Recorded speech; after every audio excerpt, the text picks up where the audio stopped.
wake up in the morning. How the heck are you? Yep, that's it. Miller Shelter from the storm, huh? and Moulton. Yeah, sounds like a song. Southwest Florida's Fox Sports Radio. All guests appear on the Goldberg Noon Abraham Hotline. Goldberg-law.com. Yes! Oh, I like It's up to you now. It's up to you. I like it. Now, the best local sports show this town has ever heard. Here's Miller and Moulton. You're live.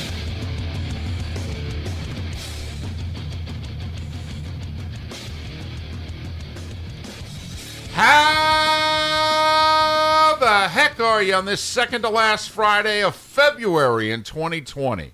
Miller and Moulton, Southwest Florida's Fox Sports Radio, streaming as we always are on foxsportsfm.com, broadcasting live many a place, including the Miller and Moulton YouTube and Twitch TV channels. How are you on this fine Friday? Out of this world. Outstanding. Don't know if I could be better. Is this sincere? 100%. Why? I have a rental house that I listed for sale 14 days ago. Yeah. No, 12 days ago. And I got an offer that we accepted. So I'm very happy. Wow, that's it? Right. You got rid of the place? I've got a great realtor. Damn. All right. Well, good for you guys. Mr. Buckley does his job. And here's the only thing that stinks about the house being, there's an offer. So now we got to close and all that stuff. But the only thing that stinks about it, and Tom Buckley, who played for the Everblades and has been a realtor really since the moment he finished playing, and he's done every real estate transaction I've ever had. And he's terrific. He's actually very good at what he does. But when it goes to this instance and he is selling my house, Right. he's working for me. Oh, yeah. And then he's got to take my calls. And otherwise, for most of the other 365, He usually takes my calls. But if in mid call someone else calls his, I got to take this. It's Millsy, business. I gotta go. I got to take this. I'm like, what am I? right now, it's I'm like, what do you mean you got to Hey! take this? What am I? That's probably why he sells the houses so quickly. It's like, I can't be taking orders from Millsy. It'll drive me nuts. I want to stab him in the neck. All right, good deal. Hey, tomorrow's a big anniversary. It is. It's a biggie. It is. I kind of started paying attention to this a while back because Al Michaels did an interview on a radio station, and on a radio show rather, and that's when it first started hitting me that Yeah. this is the 4-0. This Yes, is a big it is. 4-0. February 22nd, 1980. And obviously the 22nd is tomorrow, but the event happened on a Friday, late afternoon into evening, and what is now simply referred to as the Miracle on Ice. USA 4, USSR 3. And it really is one of those, if you're of a certain age, and if you are not of a certain age, quite frankly, usually when you are older, you are envious of those that are younger because in theory you have so many more years and you have so much more to experience, and we all think back to the mistakes that we made and that maybe the younger folks are not going to make them and that they are going to, experience more and experience better. It is our hope. And Yes. and that's why we look at the young and we see so much potential and what have you, maybe some that we have not fulfilled, and we are so hopeful that you fulfill yours. But there are times in which if you are of a certain age, which in this instance is probably late 40s on up, in which you look at those under the age of 45 and you say, there's never going to be anything like this. This is something that, like I say to my mother all the time, I wish I were, and even though I was born in December of 65, you and I were both born. You and I were both born in the 60s, but we're not. I don't have any memories of the 60s. Right. What I know of the 60s is what I've studied and seen in terms of history. And That CNN show was really good. Actually, all of them are. I know they were tremendous, but it was quick sidebar. Actually, they're all pretty. They're good. all really good. Even for those of you that don't like the network, when they do their retrospective, you can do them on demand. You don't even have to watch the network. You can just do it on demand and ignore the network. It really is. But back to our discussion. I have said to my mother many times, I wish I were around for the 60s. She always said, no, you didn't. It was so turbulent that actually you're good. Right. I've often wondered, because I've had those, our moms are the exact same age, and we both had similar conversations with our mothers about Kennedy and different things. My mom moved out to California for a while in the 60s. So, oh, wow. Oh, yeah. She swears she picked up Paul Williams, and she picked up a hitchhiker. And my mom stayed in a hotel, and the hitchhiker actually stayed. She goes, yeah, he slept on a park bench. And then he got in the car the next morning. She goes, I'm convinced it was Paul Williams. She's like, how many 5'2" men are there that you're picking up hitchhiking across the country? But yeah, so, she kind of echoes the same things. And I've often wondered, I have a pretty free spirit when it comes to a lot of things. But would I have been the free spirit in the 60s, or would I have been like my uncles, who were very straight-laced and in the service and things like that? You don't know. Right. Would you have been for Humphrey or Nixon? Right. Don't know. But to have been around and to have been old enough to understand what was going on in February of 1980 in our nation, not a good time. Morale was low. And we had the hostage thing going on over in Iran.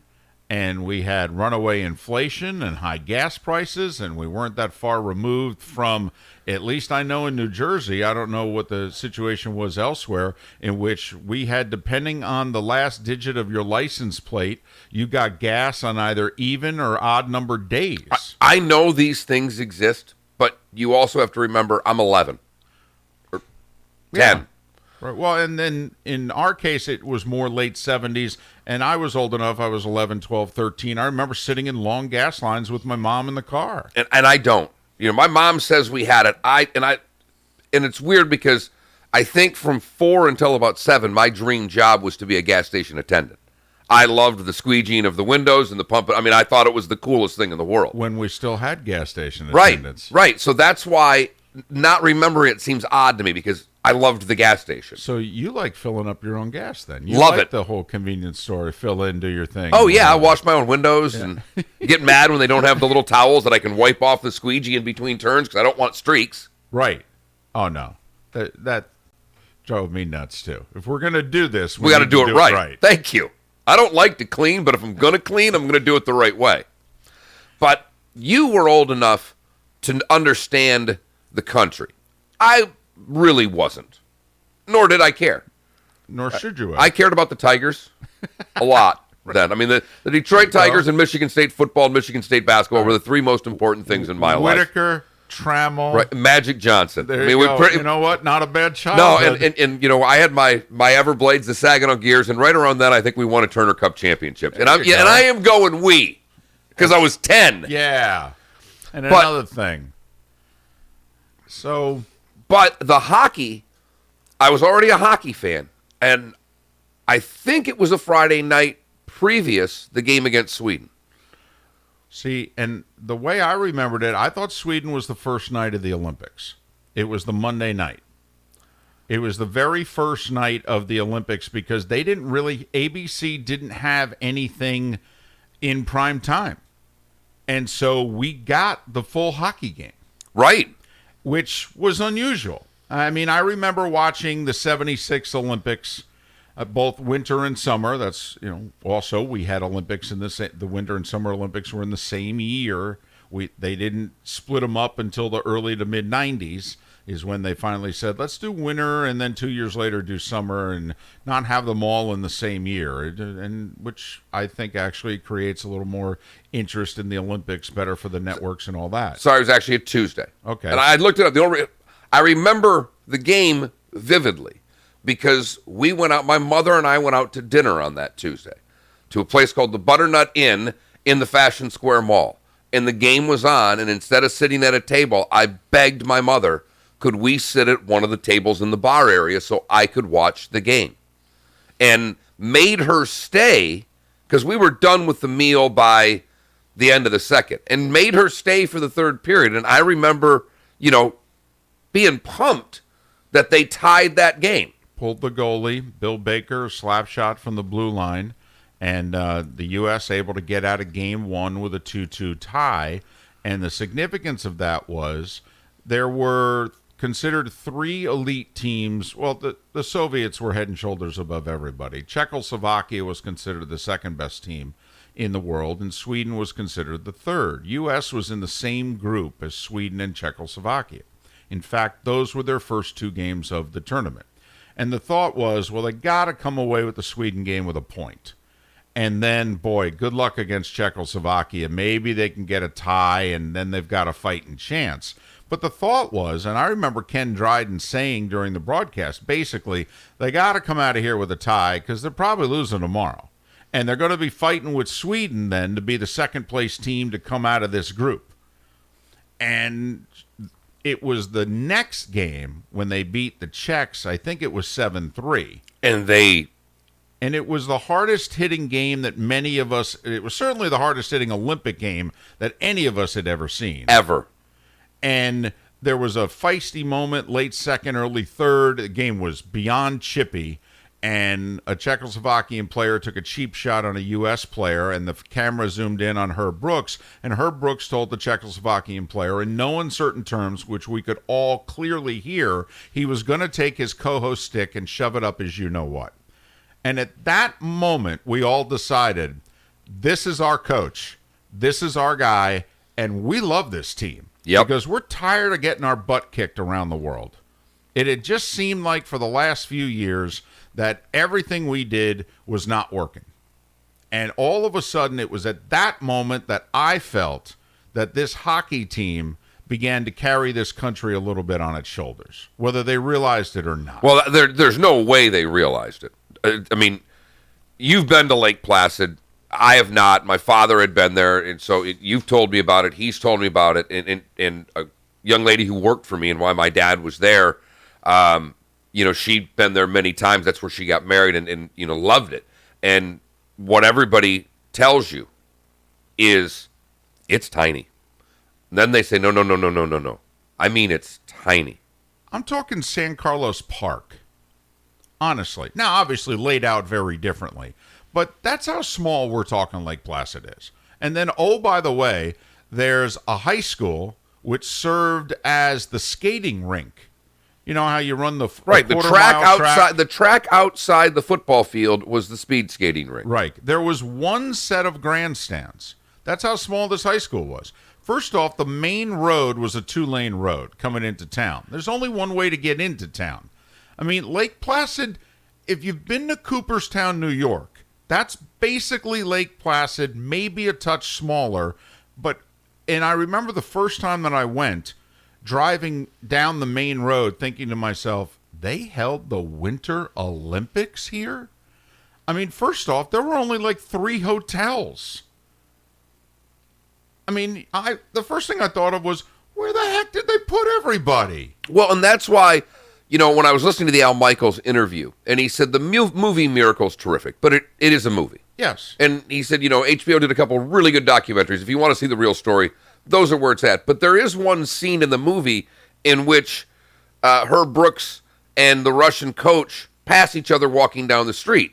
And that's believable because you had all these athletes in this town and there was nowhere to go. Correct. So to run into them on a regular basis and walk past them and, bump arms is not out of the question. In fact, it's more unlikely that they wouldn't run into each other than they would. I believe it is still the case. I believe Lake Placid is a village. I mean, that's how small it is. Estero is a village. We're in a village, just like them. Run by the village idiots here. They got the Winter Olympics. Now, let me ask a question, though. Is it still a village? It's the village of Estero. It's still a village? Yes. Okay. We're a village. So, but it is run small. By, well.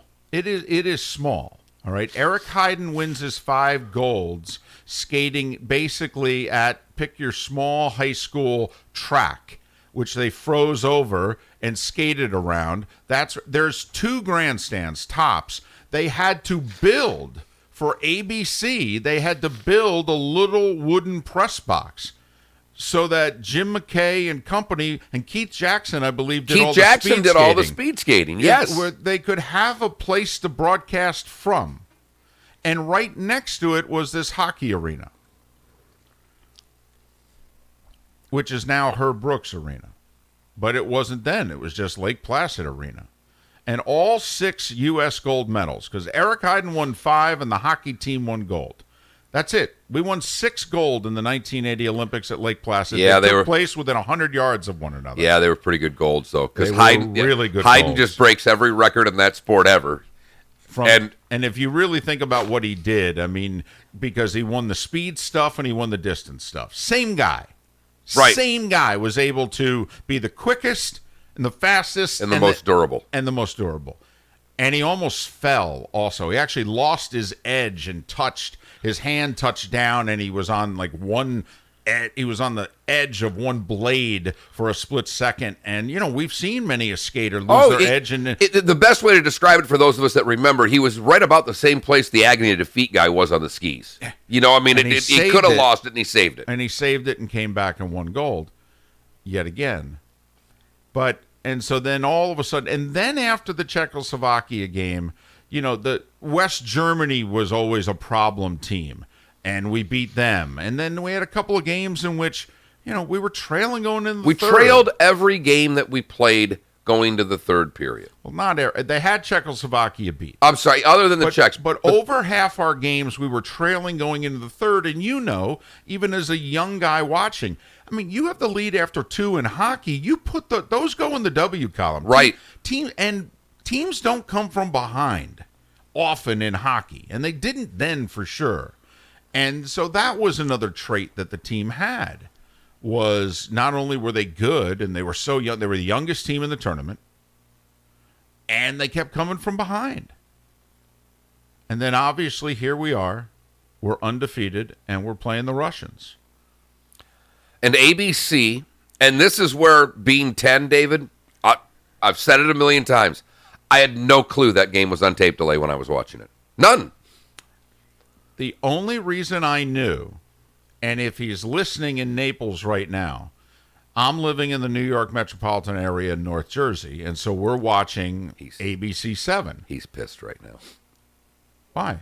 Warner? Yeah. He's why? pissed. I don't know if you saw it. They're raising pickleball fees, so I don't think he's listening. He's really pissed off right now.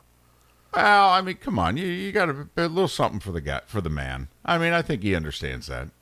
All right, it depends on how much. It's kind of like me with parking. All right, I get it. Okay, where are we going with this? Saw the story about Naples raising pickleball fees, and I just laughed thinking of Warner Wolf for about an hour and a half. We'll have Warner on next week about it. But Warner, if you're listening, so from 7:30 to 8 o'clock, they're doing a special newscast on ABC 7. And Channel 7 was our station in our household.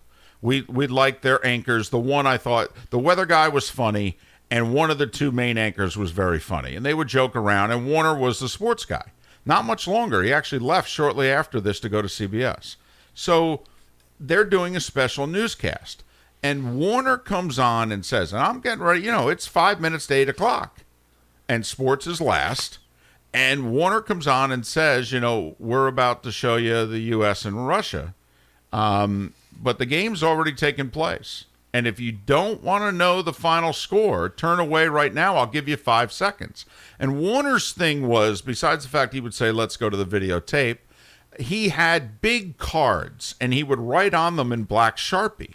And he would, when he would say, and he'd hold the card up, and the Mets beat the Pirates, and it would say Mets 4, Pirates 2. He would hold it up on the card. He would literally throw the card away, and he'd say, let's go to the videotape. That was his thing.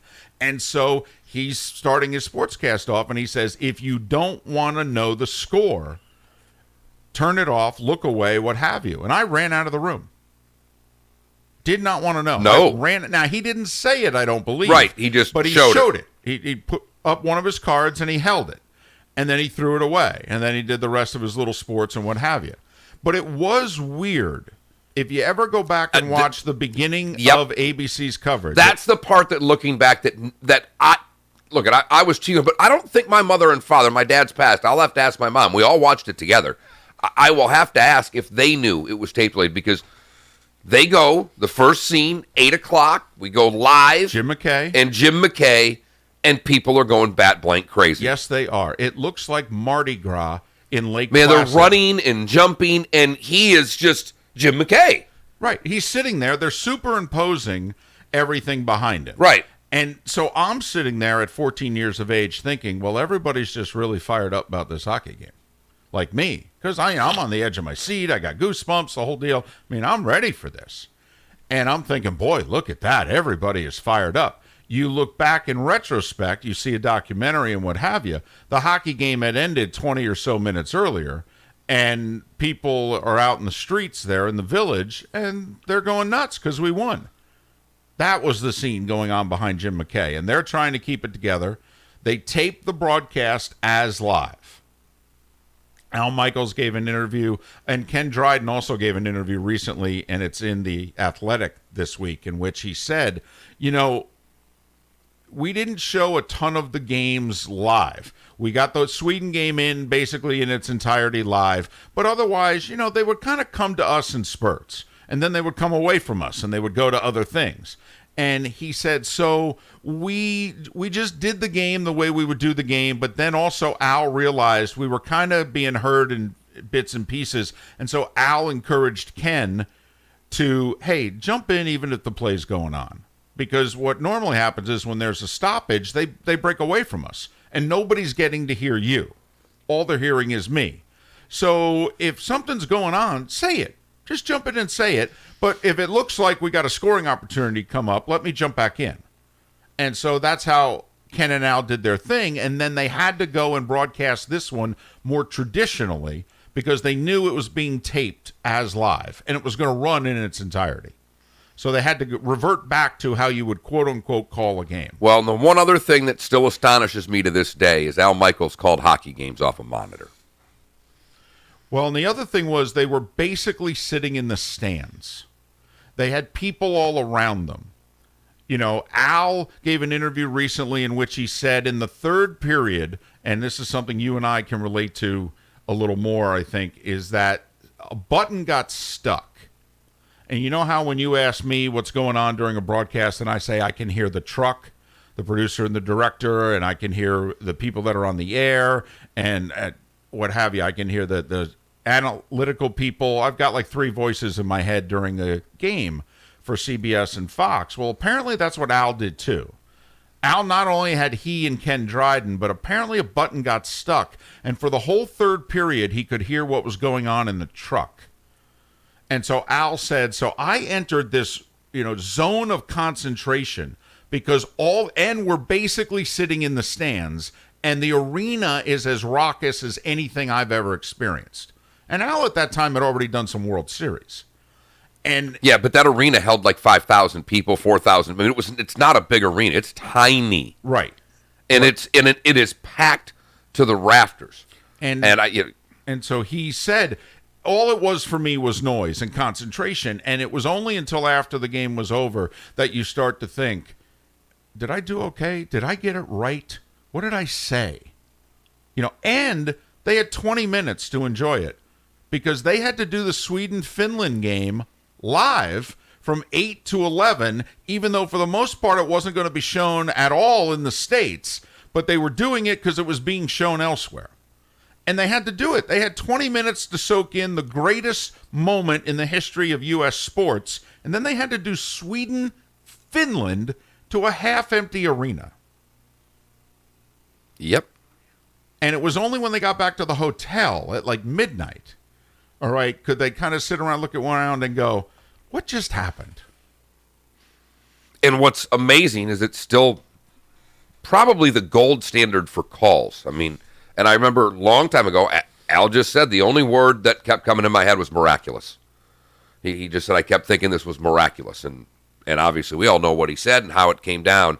But it was, you're right. Now, the one thing, the young lady that I referenced that worked for me, I remember her telling me she was younger than me, but her family, her dad was there, but I think her sister and mom, well, a lot of them watched it live up in that part of the world because what did you get if you lived up there? Canada. CBC. Well, and there was a live radio feed because of it, which originated out of Canada. So a lot of upstate New York and Michigan was able to listen to a radio feed of the game. Yeah, if you were in Detroit, you got Windsor 9. I didn't, but I mean, if and obviously if you're along the border and someone texted the show, they lived in the Vermont-Quebec border and they watched on CBC. Yeah. So he's like, I watched it live after school because the game was on at 5. Right, and the Soviets obviously ABC and the U.S. went to the Olympics folks and said, because it was simply the Soviets were in first place in their group. You played the second place team in the other group. And by goal differential, the U.S. was second. Them and Sweden had the exact same record. They tied against one another. Sweden's goal differential was better. So technically they were in first. And so it was, you Sweden, crossed over. Finland, and Right. and Russia, USA. Right. Sweden, USA in the one group and Right. Russia, Finland in the other. And so we and ABC asked to move the game to 8 o'clock, and the Soviets said no. And that was it. It was very simple. TV didn't dictate back then. The teams did. The countries did. And when the Soviets said no, that was it. The game stayed at 5 o'clock, period. I mean, there's so much about this that today is just flat out laughable. Like that would ever happen today. Right. No, the game stays at 5. Yeah, kiss my... Yeah, Exactly. Paying $600 million. You're going to put we'll 8 play the o'clock. game when you want. We're going to Right. tell you what We're time gonna- it's. In fact, we're going to dictate when you drop the opening puck. Yeah, we're telling you what color jersey you're going to wear and when you're coming out of the locker room. Who are you kidding? Just show up. All right, we'll take it from there. But remarkable, obviously, in so many ways. The team turned out to be so much better than, quite frankly, the people who were involved in hockey thought from a talent standpoint. So many of those guys would go on to play in the NHL, some of them immediately after And for the a long, Olympics. long time. Yes, tremendous careers. I mean, Kenny Morrow and Broughton. I mean, there were some ridiculously good players on that team. Think about Kenny Morrow. He's part of this, and they win the gold, and an hour and a half later, he joins the Islanders right as they're about to win their beginning of their 4 straight the cups first of and 4 go straight. to 5 straight finals. Yes. I mean, It was a pretty good half decade for Kenny Morrow. Kenny Morrow turned around in 1985 and was like, what the heck just happened? When do we lose? Yeah, wait, lose? I don't lose finals. So, and you said in terms of a call, and this is something that you can relate to, and we did a few games together with FGCU over the years, in which the one thing, there were times when you did play-by-play, I did color, and vice versa. And the one thing that we were both very reticent of is try not to step on the other, particularly in a big spot. And what to me about the call is Al's doing straight play-by-play, every nook and cranny detail. But in the last 5 to 7 seconds, Ken Dryden gets in 2 moments, and he doesn't step on Al either time.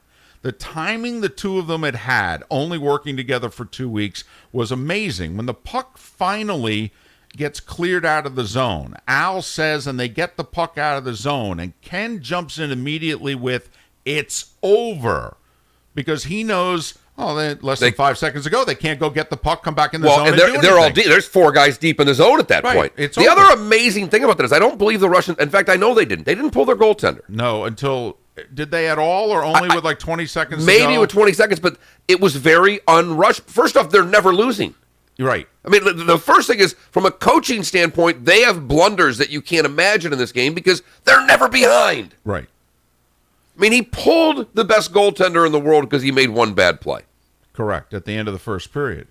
But then people forget the Russians outshot us like 16-3 or 19-3 in the second period, and the fact that it was only 3-2 Russia going into the third was all because of Jim Craig. We were getting dominated. Yes. In the second period. I mean, the game should have been He over. was a pinata in He the second was. He period. was a wall. I mean, Jim Craig was a wall. And that's the other irony is how good Jim Craig was and that he amounted to zip zilch nada in the NHL. He had a good first couple weeks with the Atlanta Flames. Then Jim started drinking a little bit and then started struggling, and he had never struggled, before, and then what have you. And then when Al says, "Do you believe in miracles?" and he answers his own rhetorical question, "Yes," you hear Ken Dryden say, "Unbelievable." It's actually the last sound of Yes. that iconic call is Ken Dryden saying "unbelievable." And Ken Dryden had only been retired from the NHL about 6 months. And while he was broadcasting with Al Michaels, he was studying for the bar. And he was actually commuting during the Olympics. He was commuting, taking exams. He had to get an exam in before calling this game. And he was seen oftentimes because he was bunking with an agent, and the agent was in the room constantly working the phone, signing half the team and all that. Ken Dryden was seen sitting in the hallway for much of the Olympics studying in his hotel. Oh, yeah. And then he would call hockey on the side. Miller and Moulton. 40 years ago tomorrow, but it was on a Friday in 1980. The Miracle on Ice. We have a hell of a show today. We really do. Great show. Talk a little boxing in the 7 o'clock hour. There's a heavyweight fight That people are tomorrow interested night in. that I'm going to the bar to watch. You're paying for it? I don't think they charge. They just upcharge their beers. So in a way, you're paying for Yes, it. But I still, am. You're staying up late to watch a heavyweight Yes, I championship am. fight. What? It really is 1980 again. Ross Chastain, our buddy. The Melon Man. That's how I'm starting to refer to him. Our buddy. Our buddy Ross. He'll join us at 8 o'clock, and Pat Kerwin Our around other buddy. 8:30. Yeah, damn. So it's our buddies in 1980. We're like all in the family here. And happy days. Miller and Moulton. Thanks so much for being with us. Schultz, 5 seconds left in the game. Do you believe in miracles? Yes! Unbelievable. The best matchups. Great job. You're clear. The most Great heated job. rivalries. Reverse layup. College Hoops lives on Southwest Florida's Fox Sports Radio. Thursday. Oh, wow, look at that. Number 20 Iowa takes on number 25 Ohio State. Wow, that's College something. tips off at 6:45. From the regular season tip-off to the final buzzer in March, college basketball hoops it up right here. Can't talk about it for 25 minutes and not play it. Use Blue Emu. Blue Emu's deep penetrating and odor-free formula supports healthy muscles and joints. Blue Emu works fast, and you won't stink. Yeah, I'm telling you, my mother swears to this day she thinks it was Paul Williams in her car. And I'm with Wes Dobbins, a very satisfied Tim Tracy Motors customer. Route 66, 21 years old, basically just left the house and moved to California. Tim Tracy Motors. Everything from Beamers to town cars to Cadillacs to cars for our kids to the Toyota Avalon and Highlander that we currently own. We've always been impressed by the thoughtful, Right, at a straightforward checkpoint. way that Tim and Matt do business. We especially appreciate It's the border checkpoint. I read the way I read the article.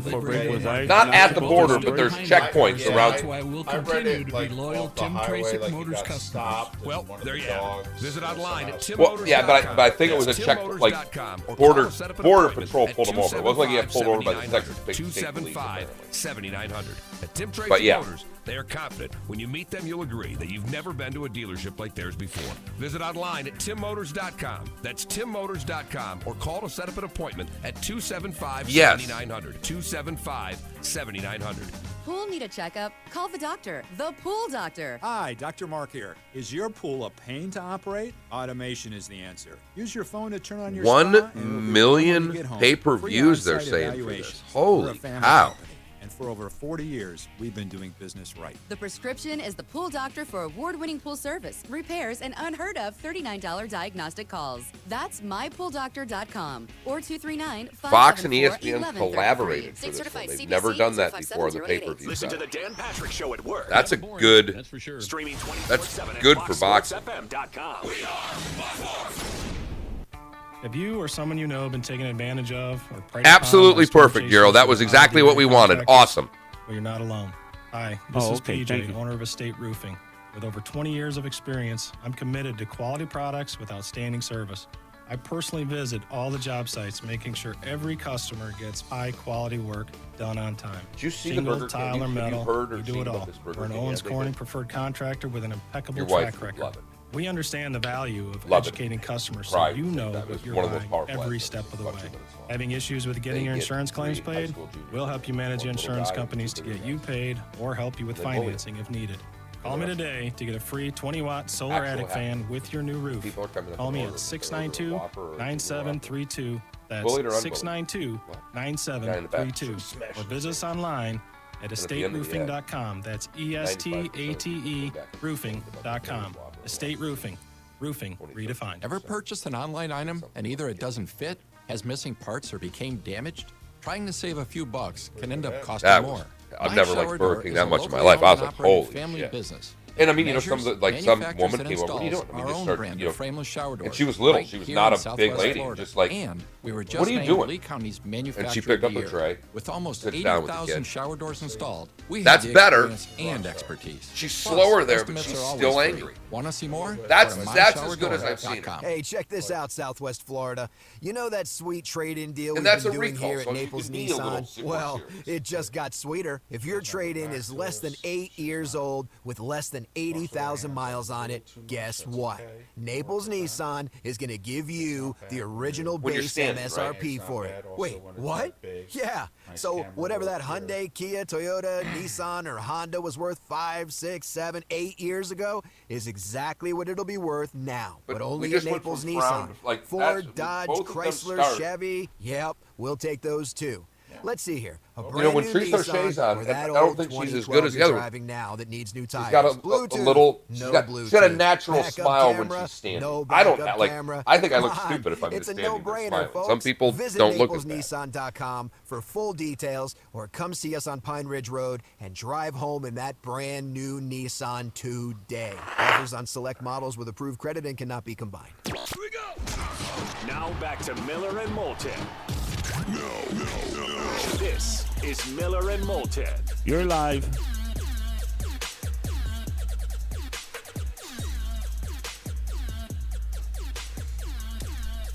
"23 minutes before 7 o'clock, Miller and Moulton, Southwest Florida's Fox Sports Radio, streaming foxsportsfm.com, broadcasting live, many a place, including the Miller and Moulton YouTube and Twitch TV channels.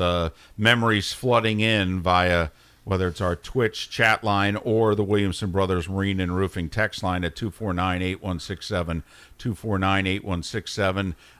Gentleman who was out on the West Coast 40 years ago said that the local sports person warned them beforehand, hey, if you don't want to know the score, Yeah, because turn they're away probably now. not getting it till 8 Pacific. I mean, they probably held that. Well, yeah, their prime time is not until after it had completely aired in the East Coast. And I mean, hell, they might have been running Finland and Sweden live at 5. But so, you know, their sportscasters were saying the same thing. If you don't want to know, turn away. And, of course, you know, we didn't have internet then. We barely had ESPN. ESPN was 6 months old. 6 months old when this happened.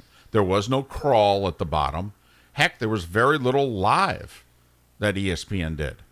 I mean, live. And there were no live highlights. Not that you could. I don't, put it this way. I know for a fact, I shouldn't say for a fact, I'm pretty damn certain I didn't even have cable TV.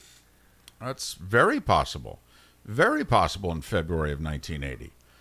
Out in Shields, Michigan. The overwhelming portion of America didn't have cable TV in February 1980. You had three Had to channels. go to Uncle Jim's to watch Ranger games every once in a while. You had 3 channels off an antenna. Right. You had to move the antenna around occasionally. Little foil and stand with your finger on the wall. Occasionally you had to put your finger on the edge of the antenna and stand up and watch a Right. period of hockey. 1 foot on the couch and 1 foot on something and put a piece of aluminum foil in your mouth. And you had mentioned earlier that, you know, the movie Miracle, it was a movie, so certain things were not exactly true, or that they took liberties with certain things.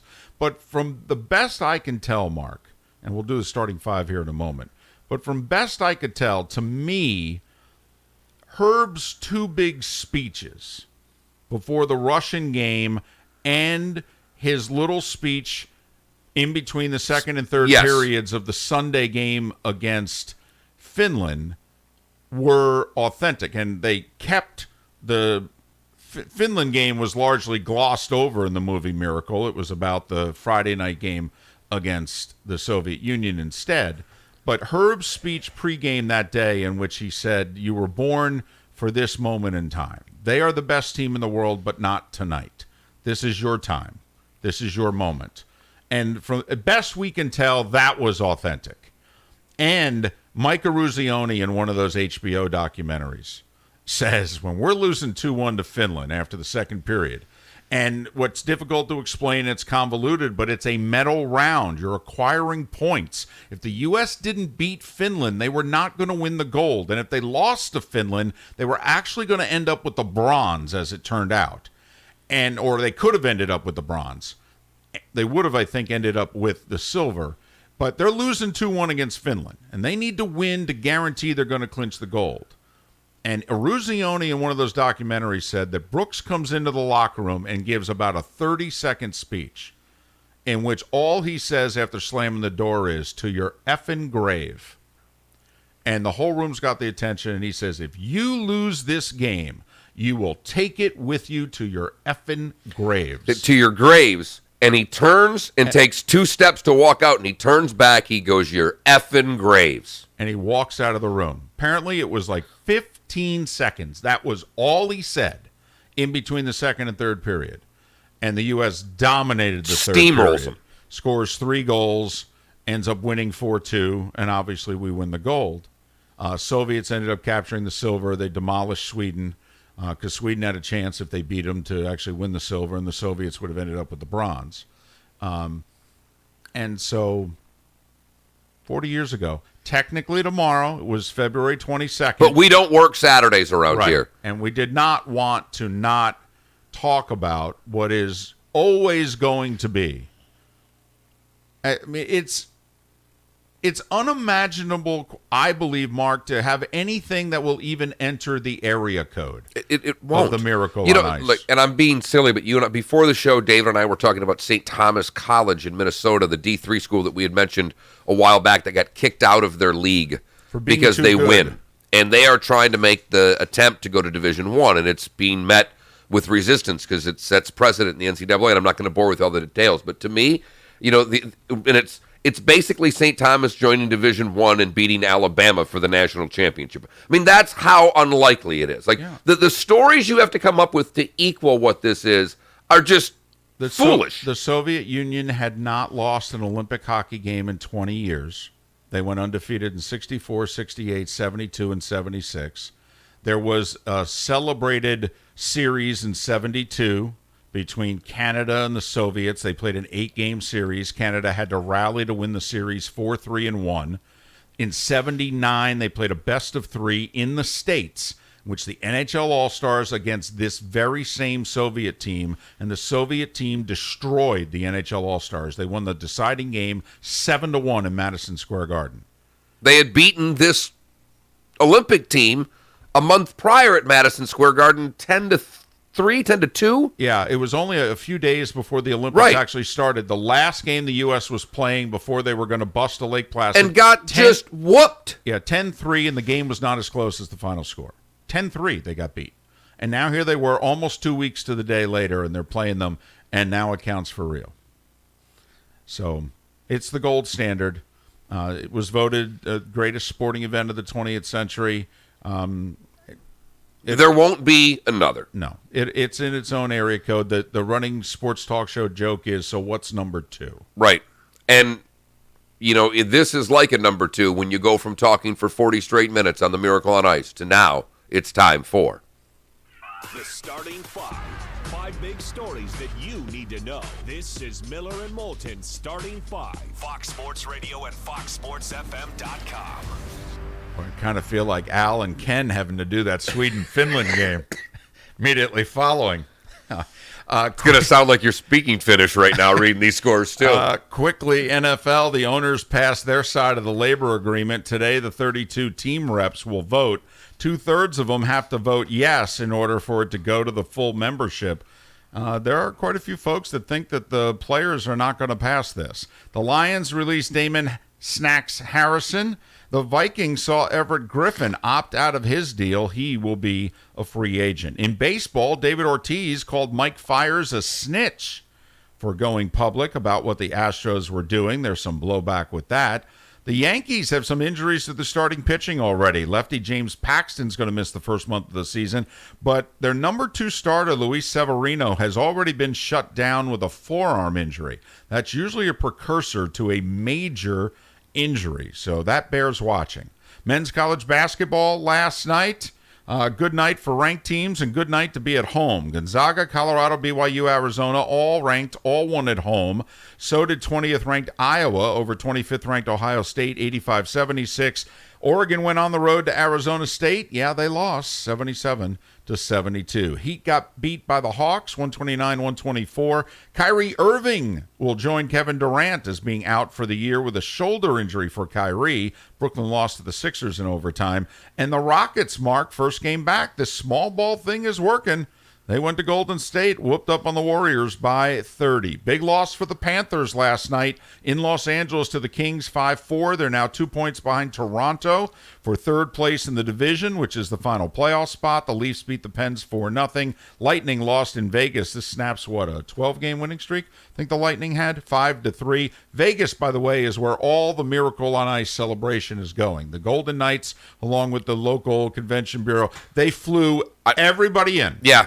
Al's going too. Like I told you, I'd rather go to this than March Madness in Vegas. I would love to be on a plane. When you're leaving to go to Jersey, I wish I was going to the airport with you and flying to Vegas right now. I would love to be at this. The big dinner event, my understanding, is tonight because Vegas is actually hosting the Panthers tomorrow night. So they're having a hockey game. But everybody who's still – I think there are 2 players and Herb Brooks who passed over the 40 years – but everyone who's living outside of Mark Pavlich is there. Pavlich had something he couldn't get out of. And my hope is that they have Herb's widow there. She was not brought. They had either a 30th or 35th year celebration in Lake Placid, and Mrs. Brooks was not there. And they didn't, whether invite her or pay. My hope is that Mrs. Brooks is there. And Dan Radakovich, former Penn State standout, and was an assistant coach with the Steelers during the early dynasty, passed away yesterday at the age of 84, and that is an abbreviated starting 5. The starting 5. 5 big stories that you need to know. This is Miller and Moulton's starting 5. Fox Sports Radio and FoxSportsFM.com. As we approach 12 minutes before 7 o'clock. Did I do that fast enough? That was a lightning round right there. Well, listen, that's as little as I've had to not pay attention on this show in a long time. All right, enough of you. Back to Sweden, Finland after this. Miller and Moulton, Southwest Florida's Fox Sports Radio. This is the Dan Patrick You're Show. clear. Which XFL adaptation would you want to take to the NFL first? Immediate sideline interviews people liked. How would you like that assignment? Hey, Ben, you just cost See, your team we started that up. Big smile. I get to cover Tampa Bay. Makes with me James feel happy. I'm all over that. Oh, jeez. Hey, James, come on back over. You just threw a touchdown pad, but then you just threw a pick 6. Give me the difference in emotions there that you're feeling. Dan Patrick. And here they are. Weekdays at 9 a.m. on Southwest Florida's Fox Sports Radio and FoxSportsFM.com. Yep, I've seen them. Dial star 2020. France Eye Care. Dr. Jonathan France and the caring team of surgeons at France Eye Care want to help you navigate your vision challenges with an intelligent solution, the PanOptix Intraocular Lens. Dr. France proud to not only be the first in Southwest Florida to bring you this breakthrough technology of a trifocal solution, he's also the #1 PanOptix surgeon in the state of Florida. PanOptix specifically designed to help patients see 20/20 at distances that are near, far, and even in between. Experience the freedom of living without glasses for distance driving or computers and reading. With PanOptix, you'll experience a clear advantage you didn't even know was On that possible. note, not See on your that future note, in 2020. I Find read an out if article you are a on candidate for LinkedIn. PanOptix today My by cousin, dialing *** 2020 from your the cell editor of the or Sa- call or a guest writer of the Sacramento. They filed for 239-418-0999. bankruptcy. Family owned Sacramento. And they've got the Fresno Bee, and there's like 6 If papers. you've been they denied have Social in Security the benefits, more here's central something California. you need to know. The law They're firm still you choose publishing, makes but a big but difference. In basically fact, what they Morgan have & Morgan received, wins what the more than papers the national received in average order to in basically keep recovering going on Social what's going Security on for in the clients that industry were is that they denied. have That been means getting that when you hire our huge lawyers, you have a better private chance of donations recovery than with the average to lawyer. essentially fund That's the a really reporters. big deal. If you were denied And Social Security they're doing benefits, things on call water. us. You know, I mean, There's only like one basically, Morgan & Morgan. it was just an article on Pound how law on yourself. philanthropy Pound used to law, be the that's enemy of the our newspaper, and it may be the way to Pool save need a the checkup? newspaper. Call the doctor. The That- Pool Doctor. that advertising's big, and yes, you need subscriptions, but the third part of this is, in order to save journalism, it may have to come from private money who doesn't necessarily care if they make money. We're a family company. But she also For said over in there 40 that years, hedge we've been funds doing like business newspapers right. The because prescription newspapers, is the Pool Doctor unlike for .coms award-winning that Full can take Service, years to repairs, ever and show unheard of $39 real money. diagnostic calls. They lose money That's forever. mypooldoctor.com. Twitter's not making any money, but they're worth $1 billion. You know what I'm saying? It's like newspapers, if you buy them, the return on the investment. But most Attention, newspapers, men, it's a what they put proven on the article, fact they that didn't a realize lack of is that intimacy in a lot a of what they're relationship killed can by is hurt the same self-esteem Twin Cities. and lead to emotional Pensions detachment. and things for Let all the Fort these old Myers Men's employees Clinic help you create the relationship you have always I wanted found it and interesting put an that they're going end to private ED and PE to try to save with the one newspaper visit. Erectile dysfunction and premature issues are simple to eliminate with the right treatments and the providers that understand how they work. The doctors at Fort Myers Men's Clinic offer the latest and available treatments with same-day solutions. And it's for impossible to erectile pay. And premature issues. You can increase ability and stamina in just one visit. Most men think the little blue pills or testosterone are the only options. Not true. Call 239-317-7777 to meet with the licensed medical providers no matter what age you are. And even if you have diabetes, high blood pressure, or have had your prostate removed, they can help Well, you. and you didn't have to work that long for these people to get these full benefits. I mean, 317-7777 leave or the go job, to go have another job for 15 years. Why would someone take a chance on purchasing a frameless shower door from a big box store or an online discounter of an obscure brand, and then try and find a licensed, qualified installer to put it in, when you can deal directly with a local, family-owned business that consults, measures, manufactures, and installs their own award-winning brand of shower doors? My Shower Door is a family-owned and operated business and has the highest ratings on Angie's List and Home Advisor. Want to see more? Go to myshowerdor.com. Did you know that King Roofing has expert dedicated repair crews to troubleshoot roof problems? They can fix everything from tree damage to broken tiles and, of course, roof leaks. Do you have a leak or water stains or tile damage? Call King Roofing, a roofing company with the right team to repair it. King Roofing, experienced in roof repair for over 40 years. License number CCC 057279. Every castle deserves a king. Now back to Miller and Moulton. All right, now we're getting somewhere. This is Miller and Moulton. You're live. Our buddy Ross Chastain going to join us at 8 o'clock. Looks like I got to watch another NASCAR race this week, David. You may have to watch a few here. Oh, I know. I mean, I know. He is turning me into a NASCAR fan. Ross Chastain, an interview that we taped yesterday because it's been available on our YouTube channel since yesterday afternoon. We had to tape it. He's out west. Right, he's in Vegas. Right. We caught him between Tucson and Vegas. Right. And it's hard not to like this guy. You know, I went to I did a little R&D before the interview, David. Look at you. Well, Look it's at easy you. now. I was coming back. We did it in the afternoon. I have another job. I had to race back to the studio to do the interview. And on the way, I texted my son. I said, got Ross Chastain in 30 minutes. Get the questions coming. Boy, you are relying on him for some serious R&D. He here. watches the truck races. He watches the Xfinity races. And he watches the Sunday race. Oh, yeah. He's what we call a P1. All in. So Ross Chastain coming up at the top of the 8 o'clock hour. Ryan Sanglia in the middle of next hour. We've got ourselves a heavyweight championship fight that people, are somewhat aware of and some are damn excited about. It is going to break a record for pay-per-views, David. It is a little unprecedented that Fox and ESPN are collectively doing this fight. And one has one fighter, one has the other. That's really all you need to know. Well, remember, we had a couple of HBO Showtime pay-per-view events in the past, but now that they've kind of left the boxing world, right? The big boys are Fox and ESPN, and they have not combined before. This is the first time, and they believe they're going to get over 1 million pay-per-view buys for this fight. And for a heavyweight fight at that. And that's what the divisions, the sport is needed. It's always been run by the heavyweights. Boxing's always been at its best when there is a somewhat charismatic heavyweight champion. Right. And Wilder fits that bill. Okay, I believe it was 06.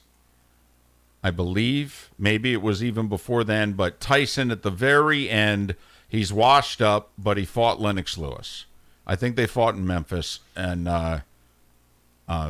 was it Lennox Lewis or who? Or Bo? No. Lewis? Okay. I thought it was Lewis, and Lewis destroyed him, knocked him out in like the 6th or something like that. Has there been a big heavyweight championship fight since. Well, no, because Klitschko was the champion for the next decade. Well, either one of them. For like the next 8 years. Whatever. Name a Klitschko, they were a champ. Right. And they never fought each other. When at one point in time, one of them had 2 of the belts and the other had the other, but they wouldn't fight each other. And let's be honest, I mean, they were good, but they were really big. They weren't American. They didn't speak English that well. Right. Los Angeles loved the one Klitschko. For whatever reason, and that's why he ended up having a lot of his fights at Staples. Well, because I think he made that home.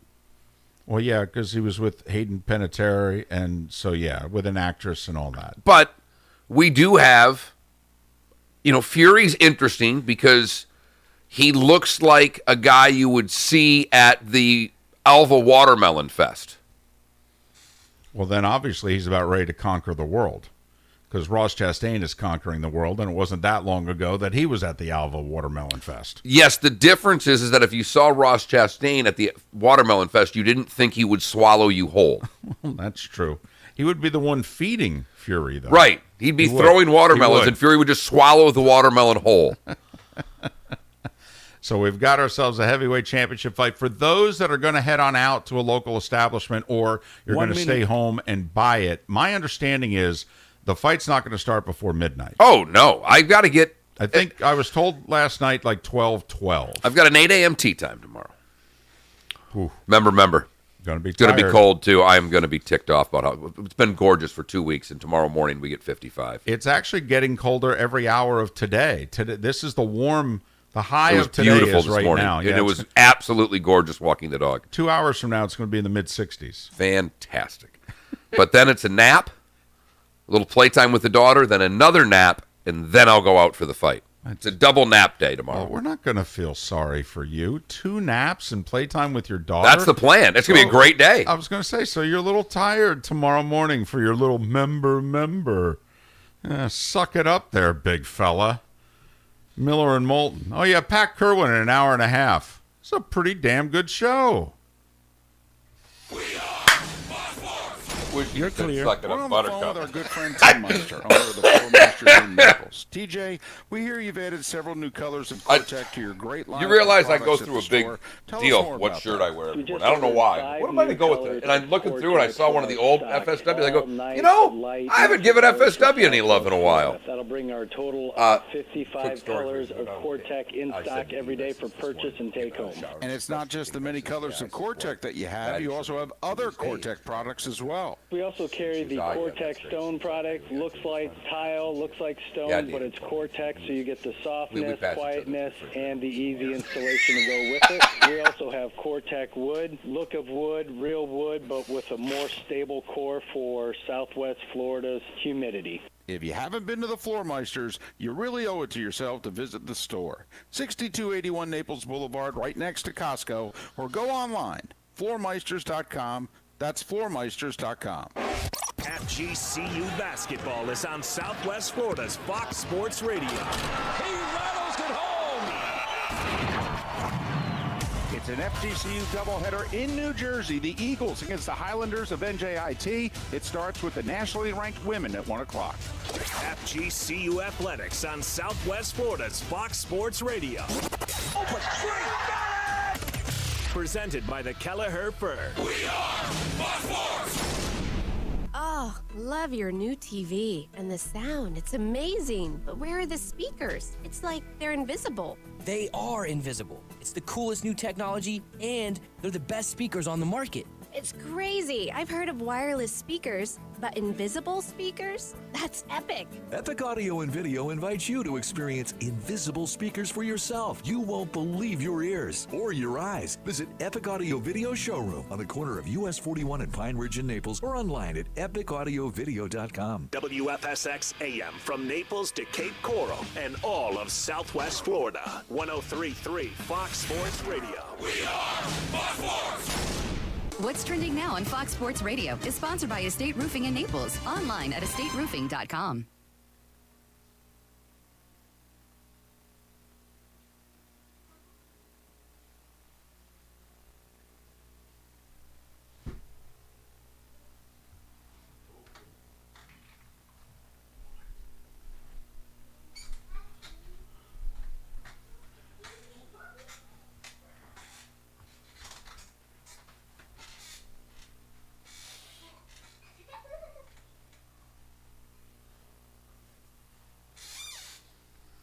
Might even ship you off to Grandma's this weekend. Wow. To Grammy's. She's going to see Cats on Sunday with Really? Grammy. Yeah. That's cool. Yeah. David loves Broadway. I do. It's a lot of fun. You've seen The Lion King. Singing and dancing. She's seen The Lion King already. There's only one way to wake up in the morning. You saw Jack and the Beanstalk at Broadway Palm. And what other one? Peter Pan? Yep, that's it. Miller, Shelter from the Oh, Storm. okay. and Moulton. Yeah. Coming back. Sounds like a song. Southwest Florida's Fox Sports Radio. All guests appear on the Goldberg New Abraham Hotline. Goldberg-law.com. It's up to you now. It's up to you. I like it. Now, the best local sports show this town has ever heard. Here's Miller and Moulton. You're live.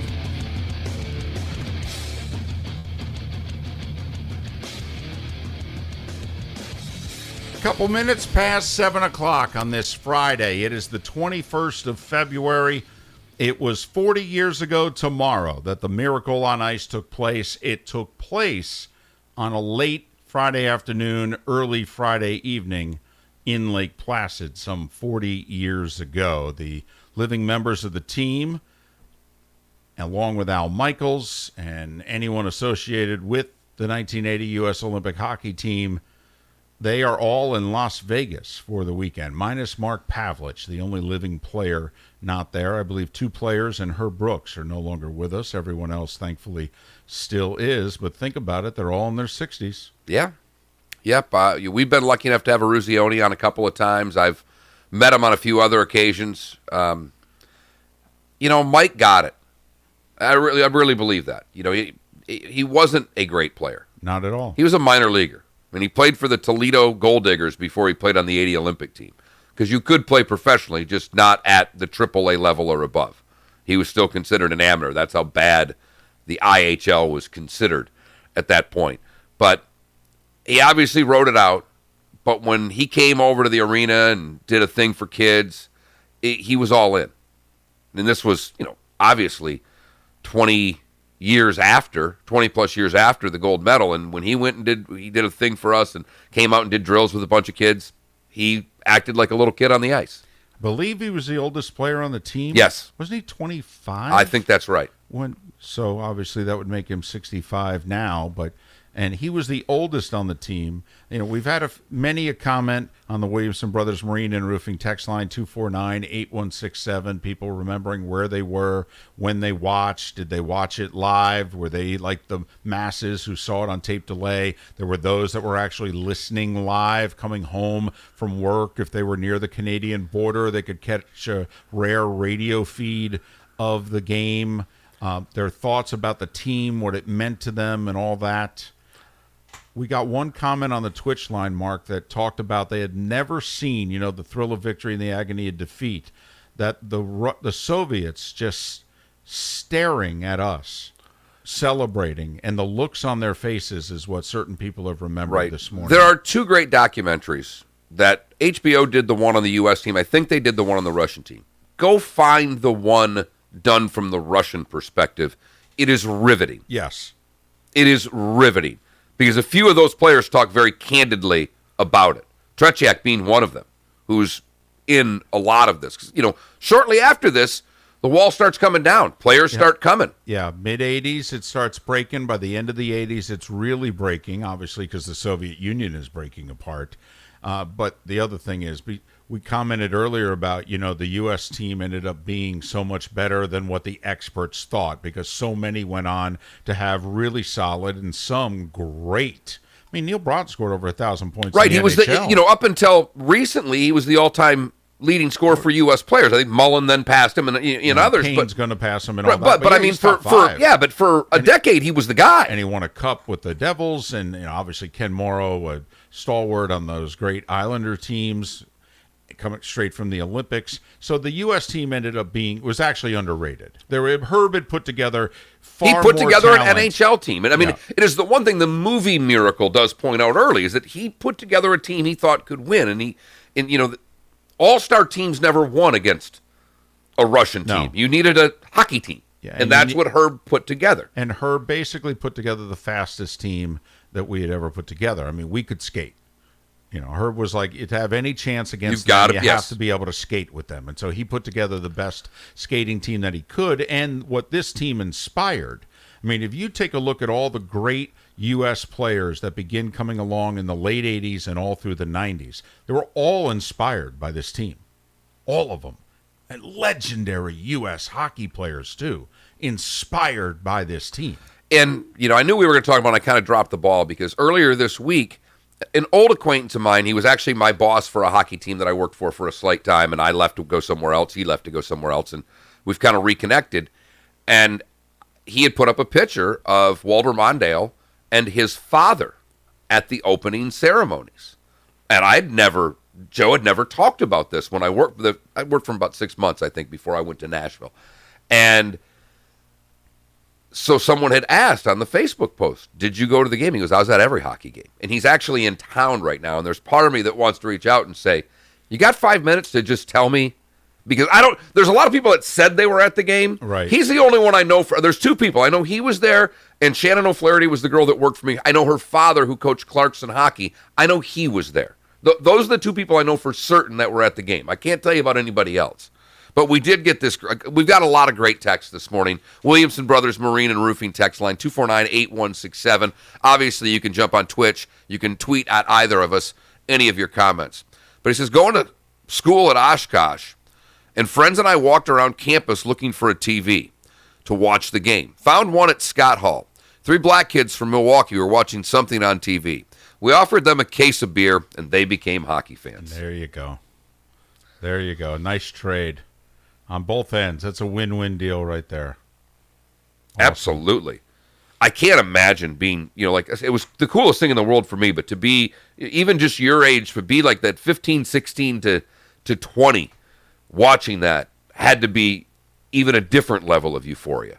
Because you don't have a care in the world. Even though there's problems going on in the country, they're not your problems, if you know what I mean. But you also you understood if you were just old enough. Right. They had no shot.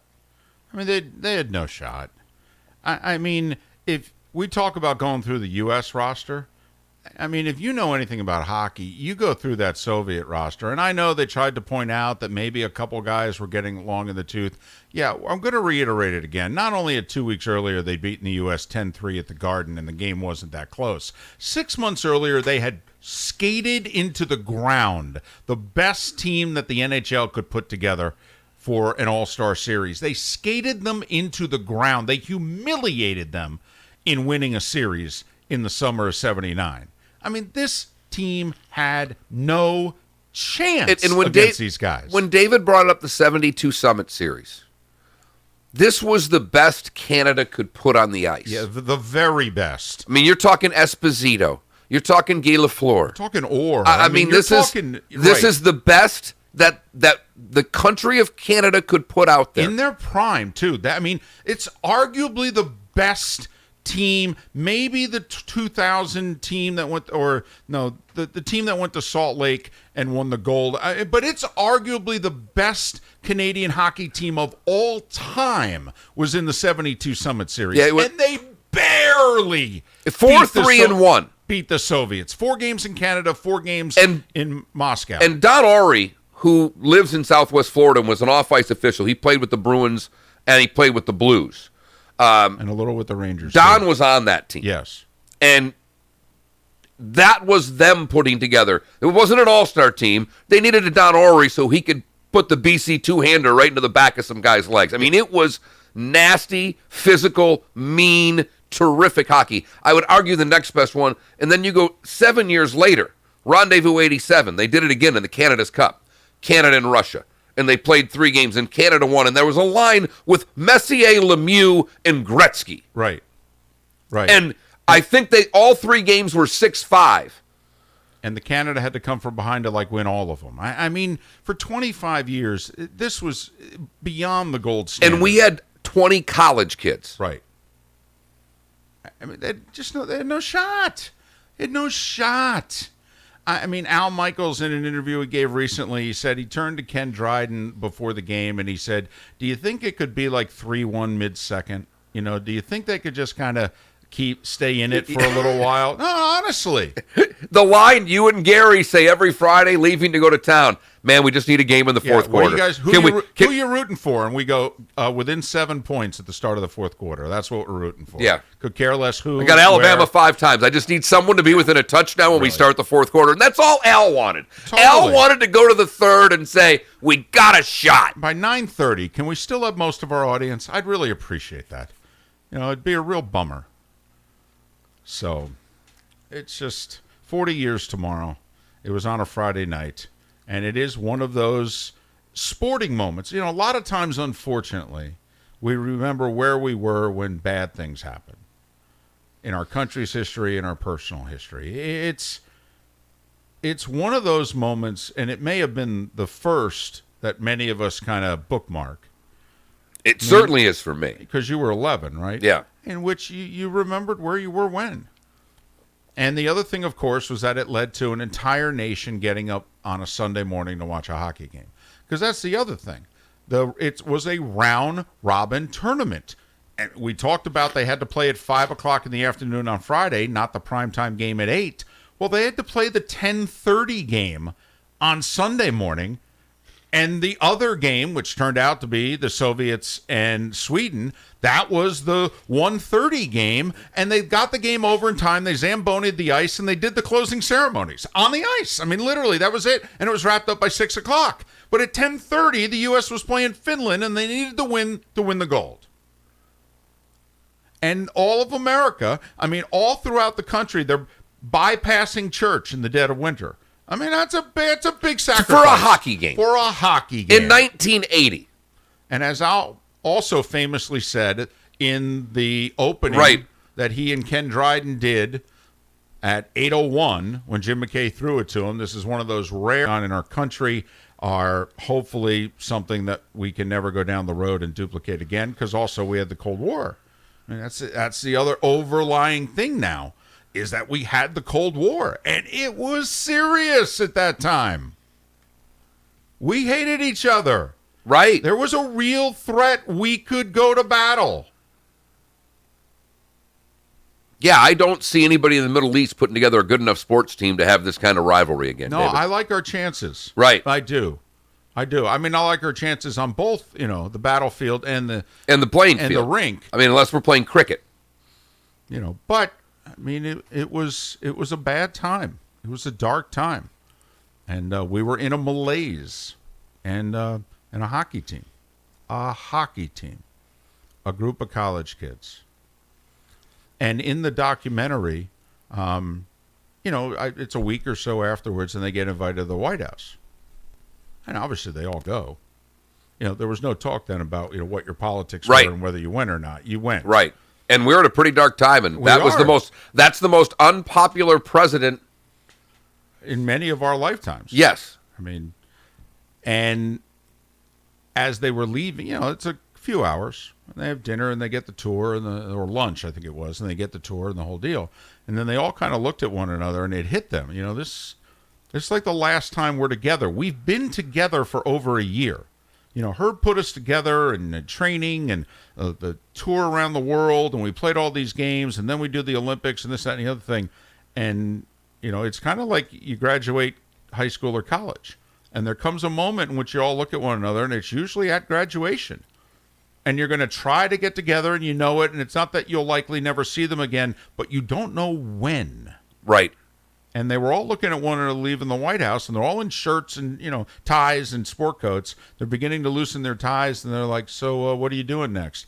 Well, the North Stars drafted me, and so, they want to send me to, Indianapolis or whatever. What are you doing? Oh, I'm going here. Well, and it's funny you say that, because Mark Kumpel, who was the first real coach that I got to know in hockey, played on the 84 team, did a Snickers commercial, which is hysterical. And he used similar things to that. I think a lot. He coached for a long time and is still in the game. But we were down 2-1 in a best-of-5 series and down 4-0 going to the third. And he made every player. His speech was, he says, I want you all to walk around and shake everybody's hand. They all kind of looked at him. He goes, it's the last time you guys will ever be in the room together. Unless you do something right now, it's the last time we'll ever all be together in a room. They went out and won the game. That's a pretty good in-between period speech. Yeah. That'll work. Yeah. If they care about each other at all. Right. Well, and it was the conference semifinal. I mean, we were one away from the finals. We ended up losing game 5 on the road, but 4 goals and 1 in overtime. Yeah, that's a little unusual. That's a good speech. That is a good speech. Right. I mean, it's not to your effing grave. No. But it's good. But when you say that, with that moment, that's teams have that moment. I mean, we just had it, and we could have asked Sammy Watkins when we had him on. Halftime of that game, that's, after that game, that's the parade. That's you will not, in sports, you don't keep the same team year to year anymore. Well, and obviously Sammy's had a great couple of weeks, and he was Grand Marshal of the parade. He got the Sammy Watkins Day, and he got to share it with his entire family. I don't know if he got the key to the city. Usually you do when they give you a day. I don't know if he I don't know if he got the key to the city, but he also didn't he get a street? Like he and his, the Watkins Lane or whatever they're doing there? But then again, by the same thing, he also could be a salary cap casualty in the next month through no fault of his own. Through a good agent. This moment, these moments can be fleeting, and it is remarkable 40 years later that this team still lives on the way it does. I mean, it is still if we're over the age of 45. And it doesn't matter what part of the country you grew up in, if you've experienced all the greatness from the Bay Area, the greatness in New England, your teams have won you a bunch of championships, this, that, and the other thing. There's nothing. There is nothing that compares to this. It was and will always be a stunning series of unrepeatable events, both culturally and on the ice. When people from Texas are sending telegrams to Lake Placid that says, beat those blanking commies. Stinking commies. No, I thought it was beat those commie bastards. Eruzione said they were putting all the telegrams. Telegrams. Also, how great is that? Telegrams. Right. And telegrams weren't cheap. No, they were not. So people are sending telegrams to a group of kids they don't know. And all beat those commie bastards. Are put up on the walls in the locker room and in the hallways leading out onto the ice. And Eruzione said that he got a telegram from basically a housewife in Texas. And it just simply said, beat those commie bastards. You think Ohio State-Michigan's a rivalry. No kidding. Back in the 60s, 70s, into the early 80s, that USA-USSR thing, now that was a rivalry. And there was carryover. Yes. Yes. And there was no such thing as the transfer portal either. No. Once you were in, you couldn't get out.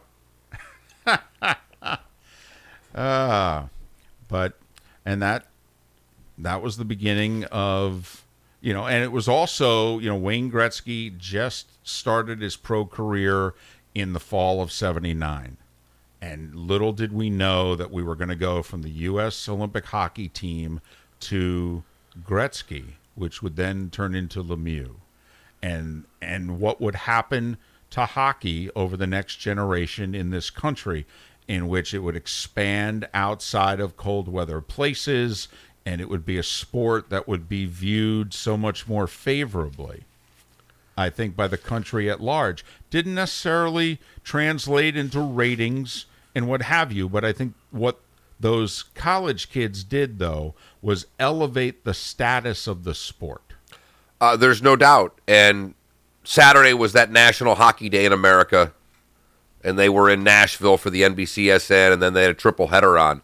But when they start showing kids that were born in Florida, in Arizona, in California, that are in Las Vegas, that are NHL stars now, it started with this. It did, because their parents were the ones that were inspired by and motivated by the 1980 Olympic team. So they became that first great generation of U.S. hockey from the very late 80s through the 90s. This is something you and I pay a little attention to, but in the mid-90s, the U.S. won the Was it the World Cup? What is it that they called it? In which it wasn't. Was it Canada's Cup still? And we beat Canada in the final. And right. It was the first great team of U.S. pros. Richter was the goalie, and you had Leach, and you had Chelios, and I mean you look at that team right now, and you said, "Wow, this is the first time that we were like the equal of what anyone else could put on the ice." It still took damn near a generation from the 1980 Olympic team, but now it's their kids. Well, we had Austin Matthews on before the season. I think he's born in born in Arizona. Arizona, right? Yeah. And so it's remarkable 40 years later what that coupled with Gretzky, what that then fostered, and then obviously what has amounted to. And you did mention, and in between the Gretzky thing started, it never hurts, even though they weren't the Rangers, the Islanders won 4 straight. So it was a New York team. It keeps the New York media talking about the sport. With Ken Morrow, an Olympian, as a regular player on it. He walked right into the lineup and he played. And he was their second best defenseman. Yeah. By the end of it. Yes, he was. Dennis Potvin was their best defenseman, but by the end of that run, Kenny Morrow was arguably their second best defenseman on a team littered with Hall of Famers. Right, with 8 Hall of Famers and a Hall of Fame coach, and he just stepped right into the lineup and played a lot right away. And that, to be honest, that's why I was an Islander. I mean, I know you were a Ranger fan. I didn't have a team. This is the Dead Wing period. Right. And you got nothing. And you got WOR that showed Islanders games, and USA showed Ranger games back then. And those were some really good series.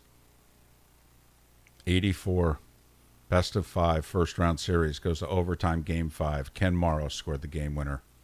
As the texter said, Ken Morrow didn't know how to lose. Nope. Won the gold medal and then won 4 straight Stanley Cups, and then in 1984 is in the finals against Edmonton.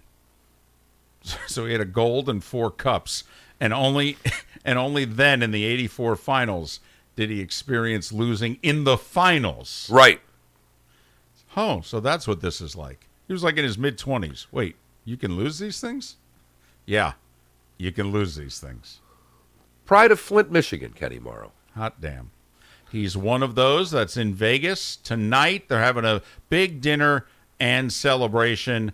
I believe the Vegas NHL team, the Golden Knights, is behind some of this. 100%. And they paid everything, by the way. They've paid everybody's way there, put them up, the whole deal, taken care of. It's all on them. Tomorrow night, think about what the atmosphere will be tomorrow night. Mark, maybe, I don't know how late you're going to stay before you go out to watch the heavyweight fight tomorrow night. But if you can, because they're playing the Panthers, and I wonder if they'll show any of the pregame festivities, because the 80 Olympic team, I think, is going to be at the game. Yes, they are. I mean, from the interview I listened with Al Michaels, it sounds like they will be honored at the game. That's right. It's not just tonight. The Golden Knights jumped this right away. Yes. Good for them. Way to be smart. And the thought is that when 50 comes around, and obviously, we hope that all of them could still be around 10 years from now. But the thought is that 10 years from now at 50, it'll be in New York. Probably be in the city and, honor them at the Garden and that sort of deal. But the thought is that 50, they'll do it in the city. In fact, you know what, David? There's a plan. Our last show's from New York right before that celebration, and then we quit. So we got to do 10 more years, huh? If we don't get... there's no chance. I mean, we could get fired tomorrow. But if we can dictate it, are you in? And you can end in the city? You know what? I've always wanted to do something from Madison Square Garden besides just drink beer and eat a pretzel and yell. We'll do that after we sign off. Miller and Moulton. Ryan Sunglia from Ring Magazine. We're going to talk about that heavyweight championship fight. It's not USA, USSR, but a few people are interested in it. It's Fury, it's Wilder. We'll talk it next. Miller and Moulton, thanks so much for being with us. Ross Chastain at the top of the hour, filling in for the injured Ryan Newman. Pat Kerwin, roughly an hour from now, all on Miller and Moulton, Southwest Florida's Fox Sports Radio. This You're is clear. The Herd with Colin Cowherd. For bad teams, you're trying to draft somebody that changes your future. Who's the team nobody's talking about? We're speculating with every team. Detroit. Go draft a quarterback. Nothing against Matt Stafford. Put him on the market and see what you can get. I don't think it's going to happen. Well, I don't think they have the guts to do David, the it. response Colin Cowherd. Weekdays at noon on Southwest Florida's Fox Sports Radio and FoxSportsFM.com. Have you or someone you know been taken advantage of or preyed upon by I'm waiting storm for John to chasers get who the are car out and of the start area yelling at us. contractors? Well, you're not alone.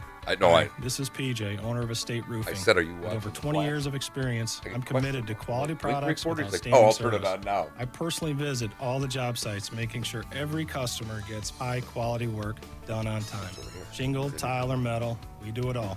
We're an Owens Corning preferred contractor with an Golf, impeccable football, track record. ESPN, We understand the ESPN. value of educating customers so you know what you're buying every step of the way. Having issues with getting your insurance claims paid? We'll help you manage your insurance companies to get you paid or help you with financing if needed. Call me today to get a free 20-watt solar attic fan with your new roof. Call me at 692-9732. That's 692-9732. Or visit us online at estateroofing.com. That's ESTATE roofing.com. Estate Roofing. Roofing redefined.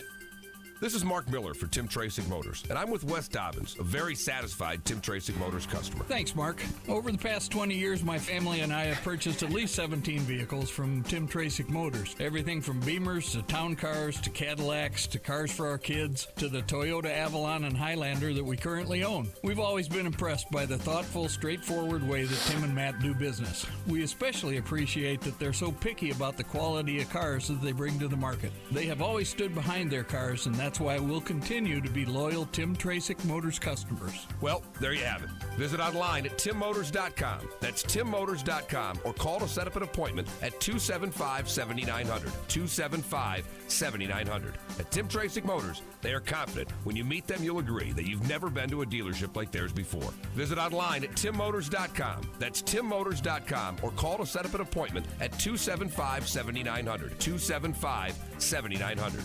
I'm a busy person. Catch the show anytime. Check out MillerandMoulton.com and subscribe to the daily podcasts. This is a message for all men. Look, my family doctor said my ED was incurable. There was nothing anyone could do but perform surgery.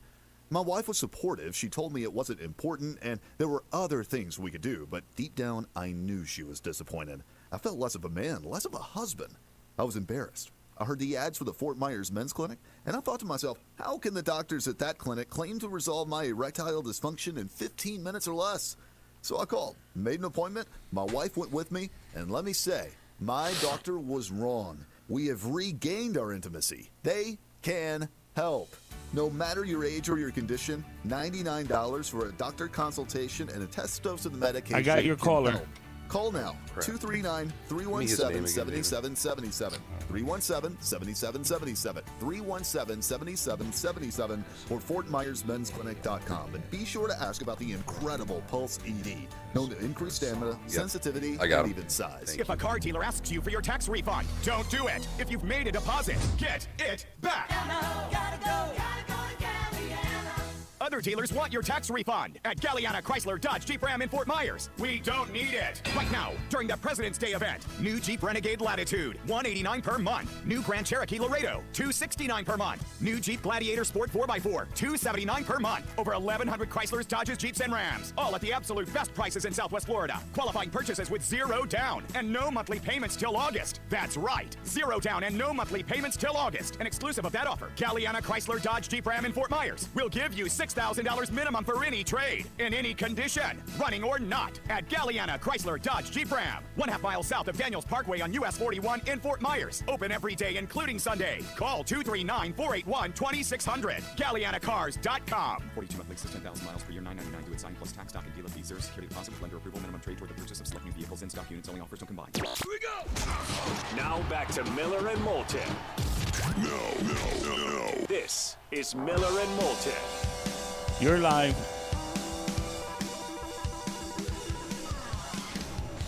It is 7:30 straight up, and we'll take a moment to pause from reminiscing of 40 years ago tomorrow, albeit on a Friday night. USA 4, USSR 3, and the greatest sporting event in our nation's history. Then and now, the Miracle on Ice. We'll put our reflections aside for the moment because Ryan Sunglia from Ring Magazine is kind enough to join us. Of course, Wilder Fury 2. Combined, they are 71-0-2, and the 2 was the controversial draw against each other some 15 months ago. Follow Ryan on Twitter at Ryan Sunglia. Ryan, good morning. How are you? I'm doing very well. How about yourself? Well, we are fine. First off, who did you think won that fight back in December of 2018? Controversial draw. Fury was dominating. Then Wilder knocks him down twice in the later rounds. Who did you have winning that fight? I actually thought that Tyson Fury won the first fight. I was there in Los Angeles. Fury was controlling the action. I thought he was making Wilder miss. He was making him live up to his name, basically. He made him look very wild. And I thought, in some ways, exposed some of the crudeness of his style. The knockdowns made it much closer. It was one of those fights, though, that I thought no one deserved to lose, so I wasn't so mad about the draw. And that's why I'm happy that they're actually fighting each other again, because a lot of times, you get these draws and the guys go different ways, and we never get resolution. No doubt there, Ryan. And boxing, the sport, loves rematches. We know it loves trilogies. Who knows if we'll get another one. But, Ryan, do you recall, because the buzz for Fury Wilder 2 is far bigger than it was for the first fight, obviously. And it certainly seems in a sport that has desperately needed a buzz, even though there are a lot of good fighters at a lot of divisions. We all know the heavyweight division can what make the sport purr. What in your estimation is the last heavyweight fight that had this kind of hype? It's kind of interesting because I was thinking to myself yesterday that this almost reminds me of the Rocky story, and I know that can be kind of a cliche, but how Rocky, the story was that everyone was kind of looking past Rocky, and Apollo Creed was supposed to be his champion. He needed a big name.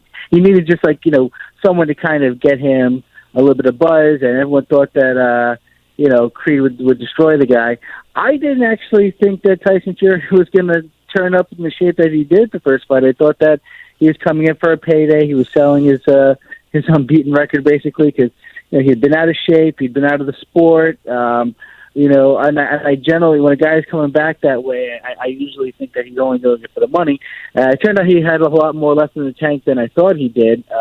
He showed a lot of discipline and determination to get back in shape and fight the way that he did. I think that in terms of buzz for a big heavyweight fight, Lewis Holyfield won, I think, came in with a lot of buzz. Obviously, that draw was a lot more controversial, in my opinion, than the first fight between Wilder and Fury. I really thought that Lewis just got robbed blind at the Garden. So bad that they even opened up investigations about that fight, and obviously that left a bad taste in a lot of people's mouths for the rematch. But I think that this is exactly what they need, and I think in some ways it's kind of even sweeter for both of them because they're getting a big pay-per-view fight without having to go into business with Anthony Joshua, who both I could tell that they have a lot of respect for each other, Wilder and Fury. I would go so far as to say that they like each other. I think that a lot of their animosity is manufactured. I don't think that they share the same courtesy to Anthony Joshua, whom after the first fight they kind of almost teamed up in the post-fight interview after punching each other for 12 rounds straight and just said, yeah, you know what, but really, we hate Anthony Joshua. Deontay Wilder's 42-0-1. Fury is 29-0-1. And as Ryan Sunglia mentioned, Fury was only 2 fights removed from retirement when they fought 15 months ago in December of 2018. It was a controversial, technically ruled a split draw. Who has been better in the last 15 months? I think I'm seeing more people pick Wilder than Fury. Break down the last 15 months for us of the two fighters. Which one do you think is better than the other in the last 15 months anyway? It's been tough to say because they've both had a bit of a mixed bag. Deontay Wilder has had 2 big knockouts, but one of those knockouts, I thought he was losing almost every second of the fight until he decided, hey, let me just punch this guy really hard in the head when he fought Luis Ortiz in the rematch. I thought he looked really kind of out of sorts in a lot of ways. I definitely had him trailing that fight before that big right hand put Ortiz to sleep. Fury looked really good in his first outing afterwards, when he signed with Top Rank.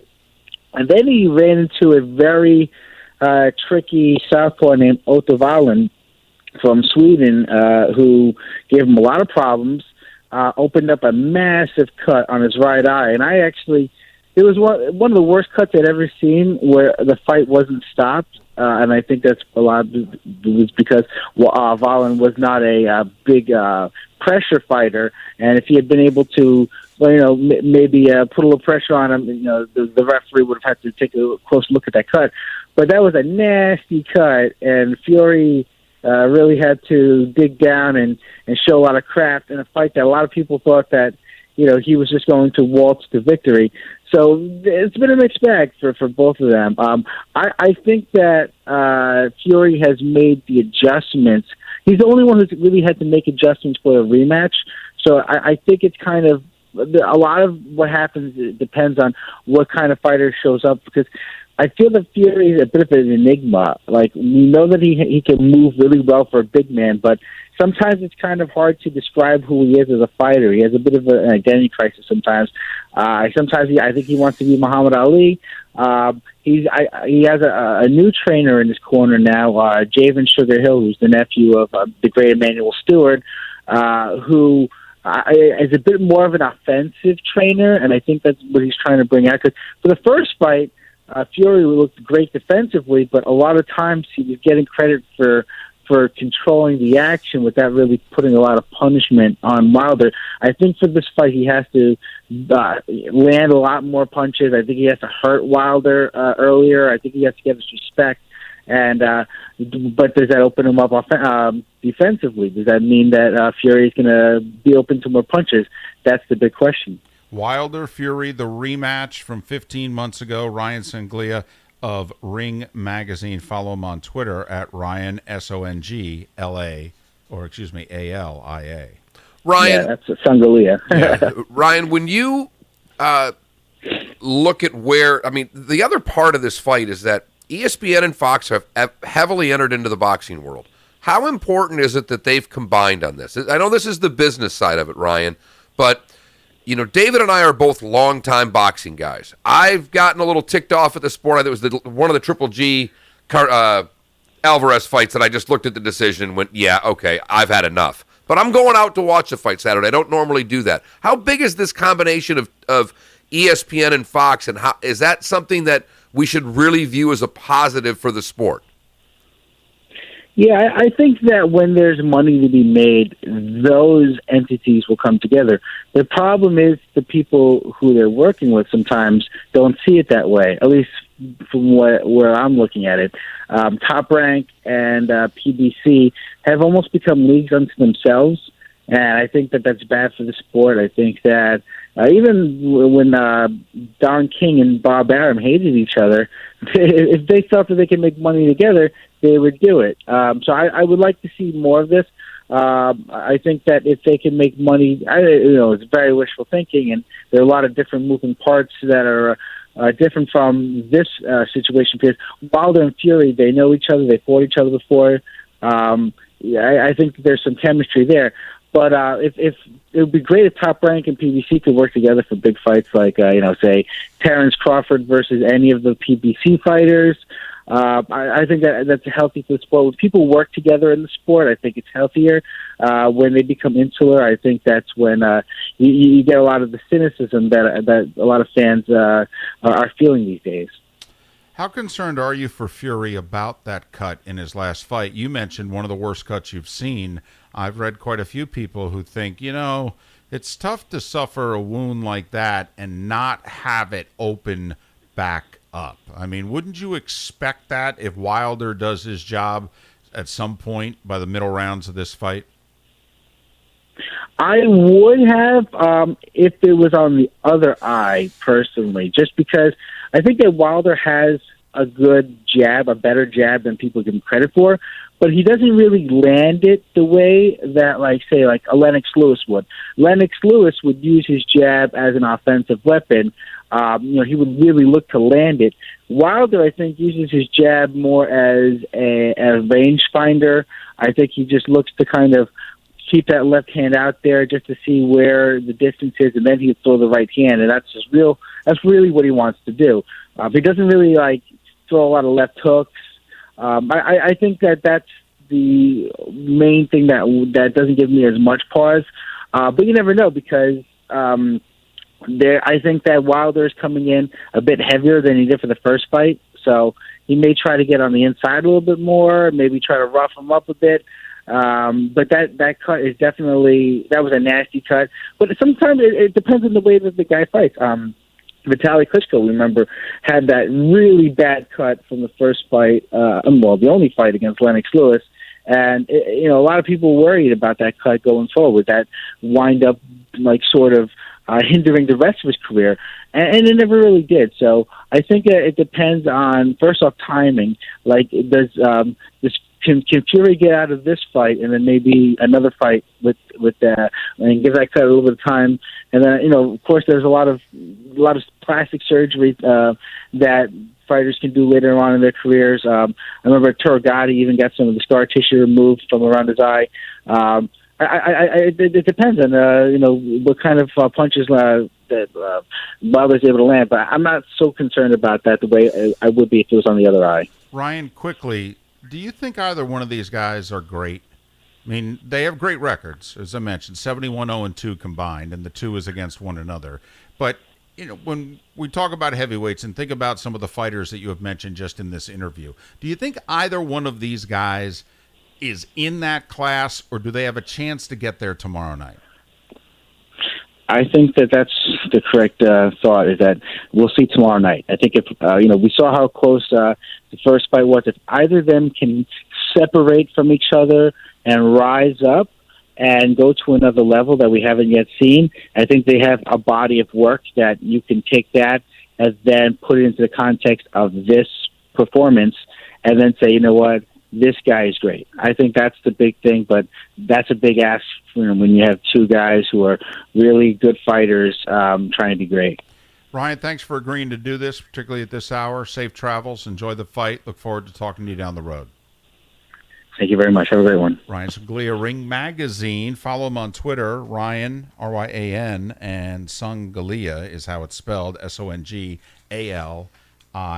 from the legendary Ring Magazine. Wilder Fury 2, first heavyweight fight in a while that people have interest in.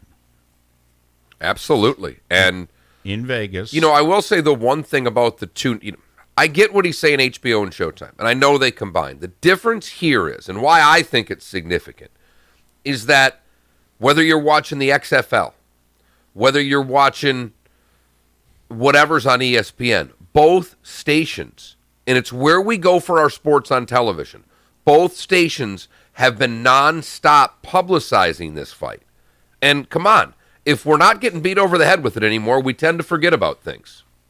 It's certainly good for boxing. Hope the fight can deliver, and hope that if it's a decision, that it's the correct one. I pray it's not a decision. Love to see it stop somewhere between the 8th and the 12th. I think that's like what's it stopped happen. at the 14th, personally. But yeah, we don't do that But anymore. that's not going to happen. That's what I think is going to happen, by the way. I'm thinking Wilder in the late rounds, that he takes him out in the late rounds. Miller and Moulton. Today was the day when, and then a spectacular 8 o'clock hour. Ross Chastain, the watermelon farmer from Alva, filling in for Ryan Newman this weekend in Vegas. Vegas is the epicenter Why are we of the not in sports Vegas? World. Tyson, you're going to Jersey. We should be going to Vegas. Wilder Fury 2, the 1980 U.S. Olympic hockey team being honored and celebrated, and the NASCAR race with our buddy Ross Chastain. We'll talk to him in an interview that we did late yesterday. We will air that interview coming up in a little more than 10 minutes' time at the top of the hour. And Pat Kerwin joins us next hour as well to talk NFL. Miller and Moulton, thanks for being with us on this Friday. Southwest Florida's Fox Sports Radio. Drive home with the Doug Gottlieb Show. The Rockets beating the Celtics, their second big win over a title-hopeful team since going completely selling out and going 6'6", 6'7" and under league. This is the next wave in basketball. It is here. That way, you can't win a title that way. That's not true. The Golden State Warriors did. Doug Gottlieb, afternoons at 3 on Southwest Florida's Fox Sports Radio. And I'm glad you said, and I didn't do it for my wife, but I did tell Maddie, make sure you grab a sweater. Hello, I'm Jimmy Williamson of Williamson Brothers Roofing.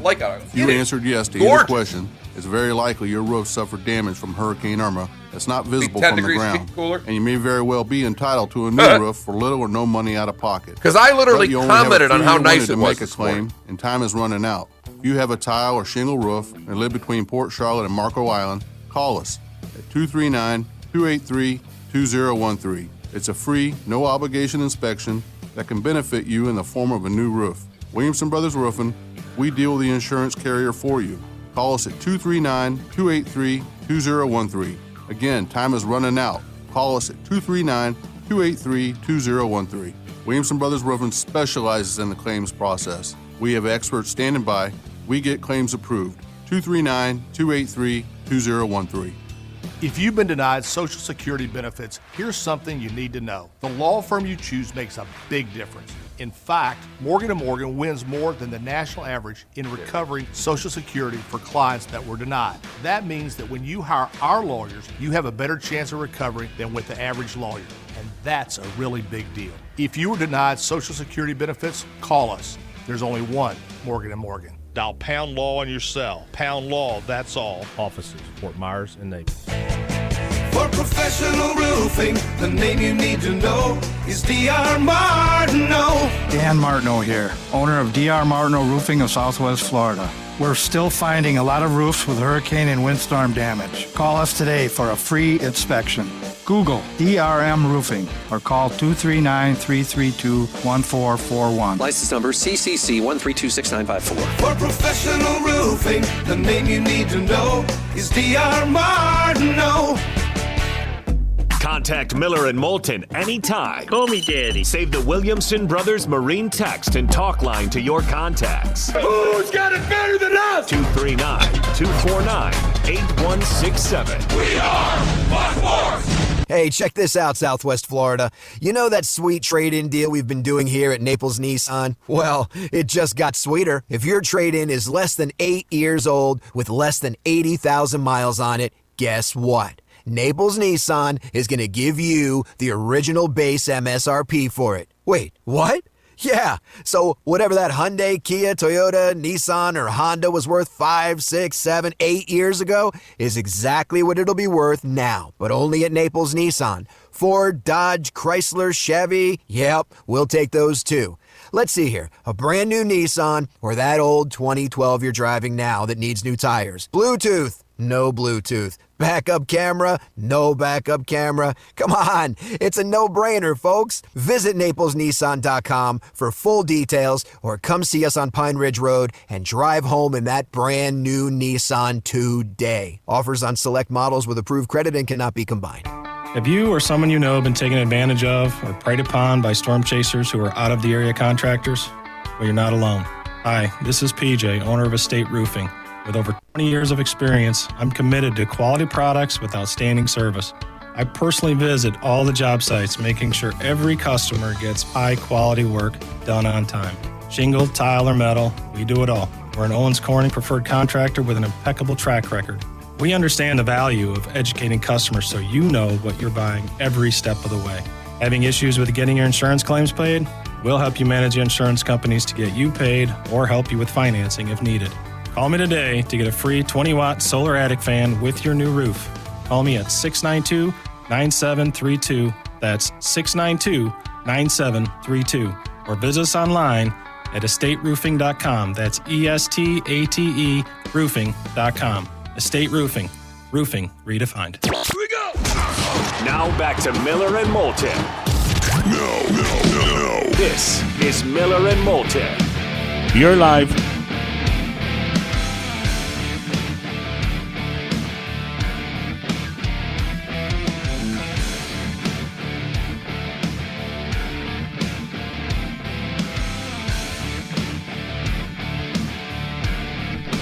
It's been a very distracting day for Mark Miller because, Mark is the engineering part of the show, and for those that watch, whether it be on YouTube or Facebook or Twitch, we put graphics up when we have guests. Mark does all of that, but also Mark has the Williamson Brothers Marine and Roofing text line in front of him. Well, we've spent most of the show talking about the Miracle on Ice. Things going on, man! You're like, Kelly, I've done 63 of the 79 graphics. I'm getting to the other 16. Help me out. And it's a reminder, but it's like when my wife reminds me to text somebody or, a work that, something like whether it's a bill or calling somebody, and she does it at 9:30 at night. That doesn't do me any good because there's a good chance I'm going to do a show, and by 9:30 the next morning, I have completely forgot what you asked me, and then you come home, and it's 7 o'clock at night. Did you call him? No! We are very appreciative of the many texts this morning. Oh, great day. And we love your recollections. And please, keep sending them. And those that are going to listen on our Connecticut cast at some point after the show, send them all weekend. Yeah, send them all weekend. We'd love to hear your recollections on the Miracle on Ice. But till then, now it's time for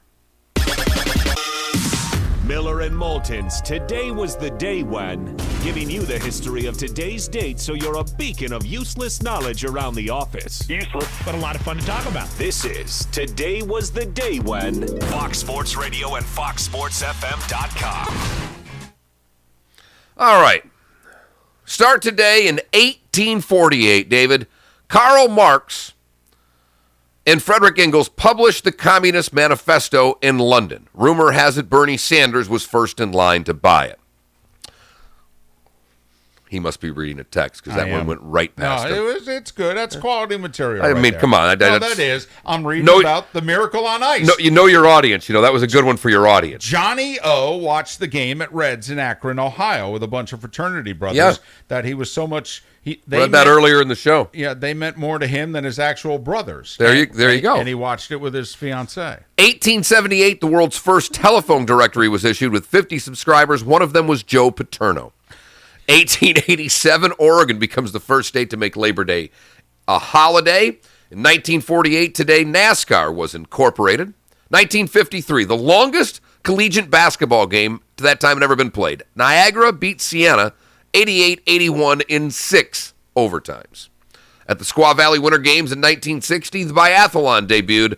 Clans Lestander from Sweden becomes the first Olympic champion in the biathlon. That is your insignificant sports fact for the day. The biathlon, by the way, one of the more underrated events. So we're going to ski forever, then we're going to periodically stop to shoot. Right. Then we're going to get back up and ski. We're going to shoot some more. We're going to work the heartbeat up to 214, and then you need to settle back down, lay in the snow, and shoot accurately. 65, Malcolm X was shot today and killed in New York City. 69, Ted Williams signs a 5-year deal to manage the Senators. And why we're listening to a little Jackson 5, because it was today in 1970 that the Jackson 5 made their debut on American Bandstand. We never heard from them again. No, none of them. Today in 72, Nixon, trying to dodge some things going on, went to China. First U.S. president to go to China. 1979, David, 2 Iowa high school girls basketball teams play 4 scoreless quarters. Final score, 4-2, and count them, 4 overtimes. Man. How would you like to have been a parent at that game? No, after the second OT, we're calling this. Yeah. I'm done. How many coffees do you have if you're the dad of one of those girls? Unbelievable. Don't the coaches look at one another after the second OT and go, don't play defense? Well, and also go, come on, one of us can't lose this thing. Let's call it a tie. Hayden would win his 4th of 5 in the 1500 today. In 81, if we've moved it, because we can't listen to music on this anymore. It's that whole YouTube thing I told you about. High Fidelity by REO Speedwagon passes John Lennon's Double Fantasy to go number 1. Kristi Yamaguchi wins gold in 92. And in 2002, the Canadian women's ice hockey team takes down the U.S., it would be their first of 4 consecutive gold medals. And they beat us 3 out of the 4 times. It's just pathetic.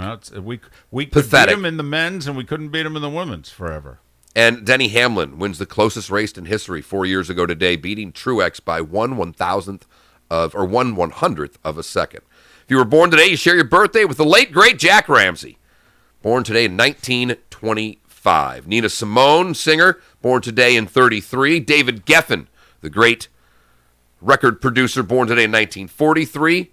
Columnist Bob Ryan, celebrating his 74th birthday today. Kelsey Grammer is 65. Alan Trammell is 62. And Wishbone from Bone Thugs and Harmony is 46. I don't know if you caught this, but for a little money, they changed their name to Boneless Thugs and Harmony for Buffalo Wild Wings. And Jennifer Love Hewitt turns 41 today. And is in a Hallmark movie right now. That is, today was the day when, here on this 21st of February. Ross Chastain is next. You're clear. It may all right, not be you got the deal for this one, right? You're running. Yeah, I already got everything set up. Or pain, or diarrhea, sometimes all at once. I'm turning our mics off, so we're going to be dead here until this is over. Symptoms, but could never figure it out. No matter what I did, they never went away. So I decided to break it down for my doctor and get really specific about my symptoms. We discovered that exocrine pancreatic insufficiency, or EPI, may be the reason for my stomach issues. EPI is caused by my pancreas. It leads to diarrhea, gas, bloating, stomach pain, unexplained weight loss, and oily stools. The symptoms just don't go away. But EPI can show up with even one symptom. The good news? EPI is manageable. But to get to the right diagnosis, you have to break it down for your doctor and get specific about the severity of your symptoms. Visit identifyepi.com to learn more and use the symptom checker to help change the conversation with your doctor. Brought to you by AbbVie. The best matchups. The most heated rivalries. Reverse layup. College Hoops lives on Southwest Florida's Fox Sports Radio. Thursday night, number 20 Iowa takes on number 25 Ohio State. Coverage tips off at 6:45. From the regular season tip-off to the final buzzer in March, college basketball hoops it up right here. We are Fox Sports. Pool need a checkup? Call the doctor, the Pool Doctor. Hi, Dr. Mark here. Your old pool pump is an energy hog and likely your second greatest user of electricity. We'll install a new Pentair energy-efficient pump, saving you over $500 a year. We're a family company, and for over 40 years, we've been doing business right. The prescription is the Pool Doctor for award-winning pool service, repairs, and unheard of $39 diagnostic calls. That's mypooldoctor.com or 239-574-1133. State certified CPC 057088. The sports station with balls. And strikes. We also have strikes. WFSX AM from Naples to Cape Coral and all of Southwest Florida. We are Fox Sports. What's trending now on Fox Sports Radio is sponsored by Stevie Tomato's sports page in Naples, Fort Myers, and Cape Coral.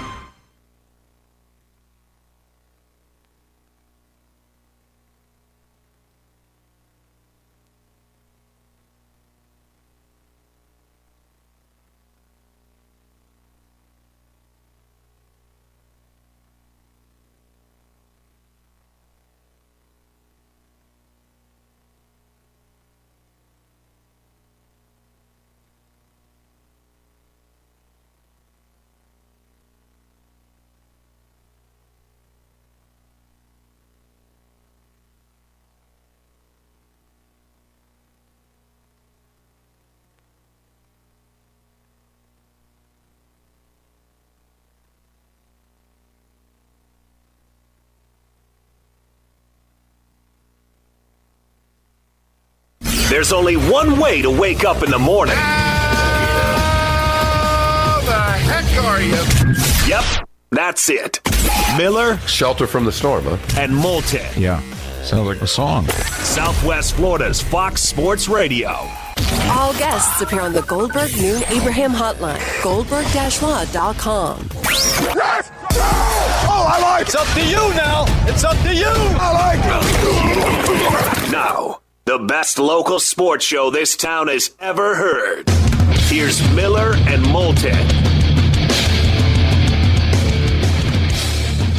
And welcome back to Miller and Moulton, Southwest Florida's Fox Sports Radio, streaming at foxsportsfm.com. Pat Kerwin to join us coming up in a little more than 20 minutes' time. It's a pleasure to welcome back on the Goldberg Noon and Abraham hotline, goldberg-law.com, the watermelon farmer from Alva, the melon man, Ross Chastain. Ross, thanks so much. How are you? I'm doing well, guys. How are you? Well, we are doing great. Big week for you.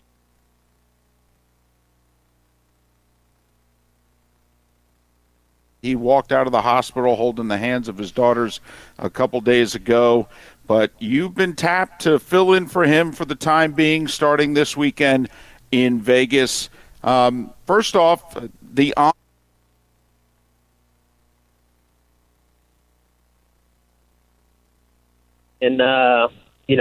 came out good there, and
something I've, struggled with and try to be better at. But, to have somebody like Mark Martin say that means the world. It's not under the circumstances that anybody wants. As drivers, it's not how we want to get in a race car, but, the opportunity, everything happened, and have Mark reach out and say that, have what Jack Roush has said to me, to just go do my job, just go drive the car, and everything will be fine, is incredibly humbling.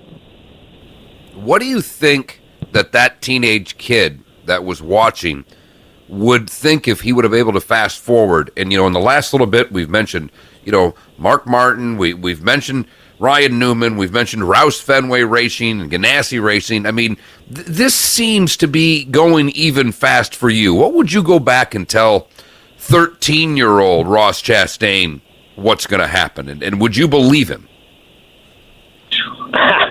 I would not believe him. No way. My whole goals in life was to be like my dad. I wanted to grow watermelons. I wanted to farm. Wanted to help the family business. Just grow more watermelons, grow whatever we need to do to help the family. And no, I would not have believed. No matter what 27-year-old Ross says, 12-year-old Ross would not have believed it. So. Well, you're racing at Vegas, a place where a year and a half ago you won on the Xfinity Series. I don't want to put words in your mouth, but of all the tracks to have to start and do this with, I would think this is one in which you got to feel pretty good about. I mean, I honestly don't know what to expect. We ran second in the truck race, additionally to our win in 2018 in the fall of 2019 in the truck race. We finished second, led a lot of laps, and just got passed late in that race. Within I think 15 laps to go to the end. So that was a tough one to lose that one. But yeah, I'm running the triple again. So we had obviously the Xfinity Series is where we are focusing. That's our points acquiring series is Xfinity. We're going for we want to compete for the championship. Nutrien Ag Solutions, and the largest ag retailer in the world, is my primary sponsor there. So that ties in obviously great with watermelon farming and agriculture across the country, and then the truck race, we already had that planned as well. I'm running a limited schedule again with Niece Motorsports, which is who we finished second in the championship last year with. It was already shaping up to be a busy weekend, and now it is definitely more. But I was very transparent with everybody that Friday especially, my minute by minute schedule will be incredibly busy. The key to a lot of this racing is communication with your crew chief and the engineers. Just to drive. Like for me, I just talk a lot to them about what I'm feeling inside the race car, and they take that. They work their computers. They work their knowledge of all their racing experience. So with Scott Graves, the 6-car crew chief, I was very upfront. Like, if you guys decide to go with me, like, just know you're gonna not have me sitting around just talking. You'll have to walk with me to final practice. The final practice for the Cup Series ends, and 10 minutes later, driver introduction start for the truck race. So I have to be moving. I have to change suits and walk out there, and so that he's going to walk with me. It's it's not easy, but I wouldn't want it any other way. And I think this track is I like it. Now, if I go have a bad weekend and I'm not fast and I struggle, then being honest, I won't like it anymore, and I'll go back to the old days of not liking it. So, track to track wise, I do view it, aside from Bristol and Dover, those are by far my two favorite tracks, being concrete and high banked.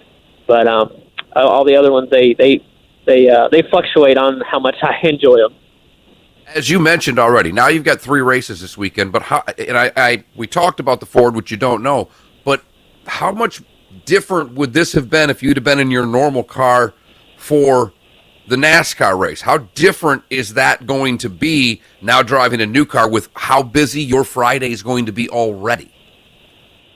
Yeah, so actually this year we had stepped back from Cup racing. So I ran the Daytona 500 with Spire Motorsports and Chip Ganassi Racing, and we also have the Memorial Day weekend, the Coke 600 at Charlotte. planned in that same 77 car. Not the same one we raced at Daytona, but the same paint scheme with Advent Health, a Florida-based hospital chain that, that couldn't have lined up any better to partner with them in Chip Ganassi Racing. But other than that, that's all we had on our schedule for Cup racing. So, we never knew. We didn't expect this, but we never knew. We left it open that if we could, have other races in the 77, we were working on it. But it just felt like the right thing to take a little bit of a step back from the high quantity of Cup races and just focus on some quality there. We have full-time Xfinity. We want to focus on that. So, filling in for Ryan this weekend, like I said, is incredibly humbling and something that, you can never pass up as a driver. And it just means that, I just have a little less time to sit around and talk at the track. But if cars are on track, I want to be racing. I want to be doing it. That's what I love to do. And that's my career. So why not race as much as you can? I love doing it. And, but I don't know how it would have been different because we were not planning on running the Cup race this weekend. So nothing changes on any other teams, just ours with the 6 here. Well, Ross, best of luck this weekend. Congratulations on how well you ran at Daytona and for being tapped by Roush Fenway Racing to fill in for Ryan Newman, no matter how long or short it lasts. And hopefully we can catch up down the road. All right, guys. Thank you. Ross Chastain filling in the 6 car, the Wyndham Rewards Ford, for the injured Ryan Newman this weekend in Vegas. So he'll run all 3 series and a couple of races in a Chevy and then one in a Ford. And since he's driving the 6 car, which Mark Martin made famous, that's why the reference of welcome to the 6 in the tweet from Mark Martin. 27 years old, Mark, and clearly this is one of those when a race team like Roush Fenway starts calling up the Chip Ganassis of the world and saying, hey, can you rent out your guy to us for a few weeks? That's when you know he's on everybody's short list. There's no doubt about it. And his humility is just amazing to see because you can hear that he is truly enjoying the ride. Well, when he talked about just racing with Jimmy Johnson at the end of the second stage, and that's something his fans are thinking watching the race, and he reacted the same way his fans would have if we interviewed them about him running in the Daytona 500, in which he said, I'm in between Truex and Jimmy Johnson, and I'm kind of nervous. Well, and he is gaining more and more fans. I mean, there is no doubt that this guy is a very popular driver. Yes. That run that and going for it the way he did in the 500, and everybody knows I'm not a race guy. Come on. But I watched it. I saw it live, and I know that the race fan out there gets excited when they see a guy who is an aggressive driver at the end. That endears you to fans. People who didn't know who Chastain was in the 500 or weren't familiar with him because maybe they don't watch the Truck Series, they watched that and went, well, I'll be damned. I like this guy. Mark, when he gets his regular Cup ride, which will probably happen next year, he has a chance within 2-3 years of outside of Chase Elliott. I think he could be the second most popular driver. Now, I'm not saying second best, but I'm saying in terms of, those contests, who's your favorite driver and what have you. My guess is the lineage of the Elliott family is going to make Chase the new Dale Jr., but I think he has a chance to be one of the top 3 favorite drivers or most popular drivers on the circuit. There's no doubt. As you know, my son has turned into a gearhead, and he and his buddies, I've been into Chastain for a couple of years, and now that he's doing well, more people. It's fun to watch because, like I said, he seems to really, he understands it, and he's enjoying it. You can follow Ross on Twitter at Ross Chastain. Ross Chastain racing all 3 this weekend in Vegas, including the Cup race for Roush Fenway Racing replacing the injured Ryan Newman. Thanks to Ross for joining us on the Goldberg Noon and Abraham Hotline, Goldberg-Law.com. Pat Kerwin next, Miller and Moulton. Thanks for listening. Southwest Florida's Fox Sports Radio. Sometimes we just gotta take a moment. That's what we gotta do. Take that deep breath. Take a breath and relax. I'm very relaxed. And say, damn, we're living our best best life. Yes. From the MLB. Deep left center field. This one's got a chance. Gone. To the NFL. Touchdown, 83 yards. To the NBA. We're all laughing and just living and loving all of Right. this. Love it. You going to Boise or you in Colorado Springs? Wow. Live I'm going to Greyhound look at Racing the is you're back at, when for you the know for final certain, season of racing just at the because Naples Fort Myers even Greyhound you- track. I may Doors just open daily at there's that one 9:45 frontier, a.m. see with if even I poker can action jet and out. simulcast Go to wagering Colorado, until 2 a.m. on especially if it's in- weekdays and 3 a.m. Yeah, on weekends. Enjoy right, lunch or in Fort dinner in their Collins, high-stakes let's restaurant, just say or I check wanna out the go, I daily go, specials first at off, the it's Hold'em Grill by the not Poker like Room. CBS And don't forget to take advantage of the control that. $1 beer, They're gonna bend $1 over hot backwards. dogs, and $1 sodas Oh on my the God, first and third Friday of every month.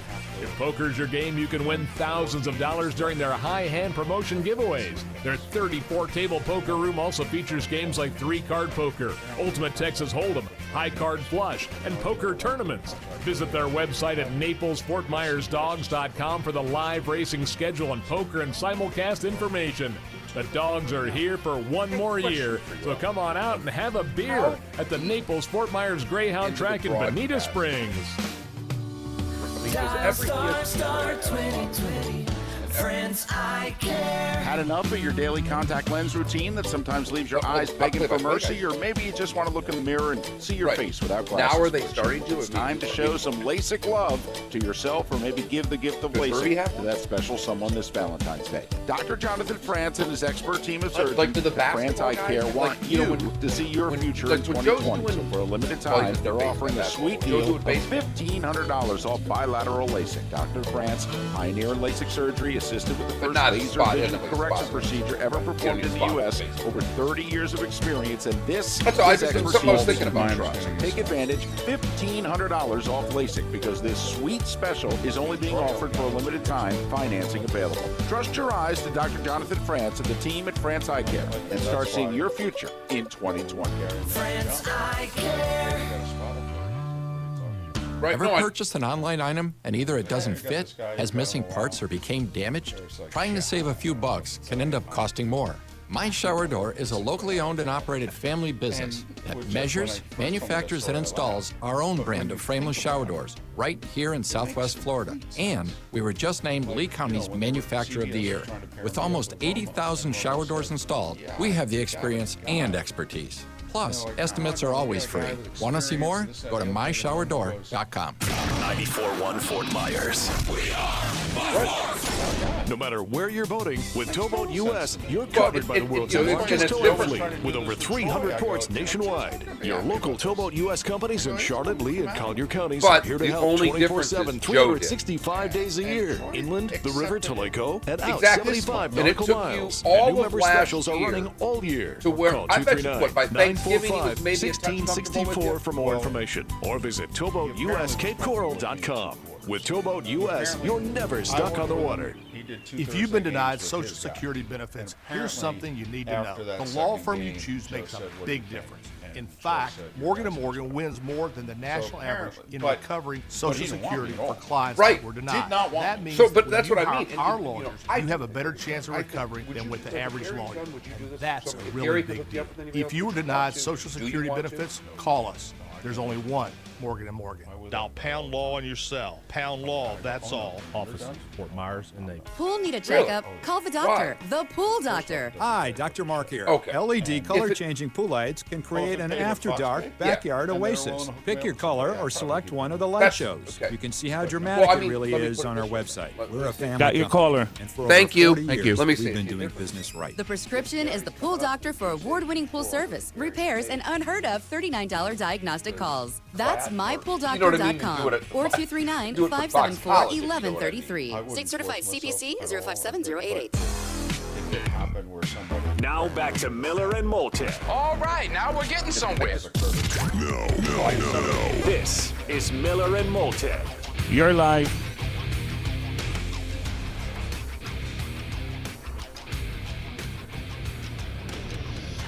"27 minutes past 8 o'clock on."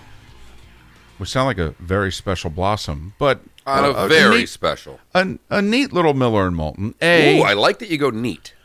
looking back at 40 years ago, technically tomorrow, although the event took place on a Friday afternoon/evening, the Miracle on Ice, USA 4, USSR 3, and the team being honored and celebrated in Las Vegas this weekend. The Golden Knights taking care of everything. We have a big heavyweight fight. We haven't had one of those in seemingly 15-plus years. And we talked a little of that last hour, Wilder Fury 2. And then we just had a lengthy discussion with Ross Chastain, who's filling in for Ryan Newman, which leads into, well, the coup de grace, Pat Kerwin of CBS and NFL Radio, moving the chains weekday afternoons. Pat joins us once again, courtesy of Pinchers from Tampa to Key West and many points in between. Pinchers, because you can't fake fresh. Do you remember where you were 40 years ago tomorrow for that hockey game? Yes, I do. I was sitting right in the den early on Sunday and all by myself watching the game, and I remember the whole thing. It was really one of the great sports moments, and I don't forget one bit of it. And, a lot of people thought it was the final game. They had to play again. They had to play on Sunday, right, the Friday night, Sunday morning, right. So that part of it, I think, gets lost in the excitement and the memories of it all, but it was a great moment. I think the thing I remember most was the news coming out of the Russian media that said our president demanded the win or fixed the win. It was kind of one of those things you just laughed at, their perception of how it happened and why it happened. So, no, it was great. Over the years, I bumped into a couple of guys that played in the game, and they landed up on our show. A lot of them like football as well as hockey, so it was great to always have them on, reminisce the whole thing. And it was fun, really. This is to you, David, because you're the historian of all this, to watch the path of all those guys when they came back and where they went. And, some of them were NHL guys, not many, and drifted off to coach college hockey and were always around giving speeches. It was just fun to watch what happens to a team. They came together for a moment, and when the moment was over, so was the opportunity to ever put all that together again. There is no doubt, and we've talked about that, and that's a great way to segue into the NFL, Pat, because we mentioned basically the same thing you did earlier in the show and keyed it up to Sammy Watkins, who we've had on the show as a South Fort Myers grad, and was in a room with a group of guys for the final game and in celebration. And as we talk about, it's the last time that, between that, the parade, they're never going to be together in a room like that again.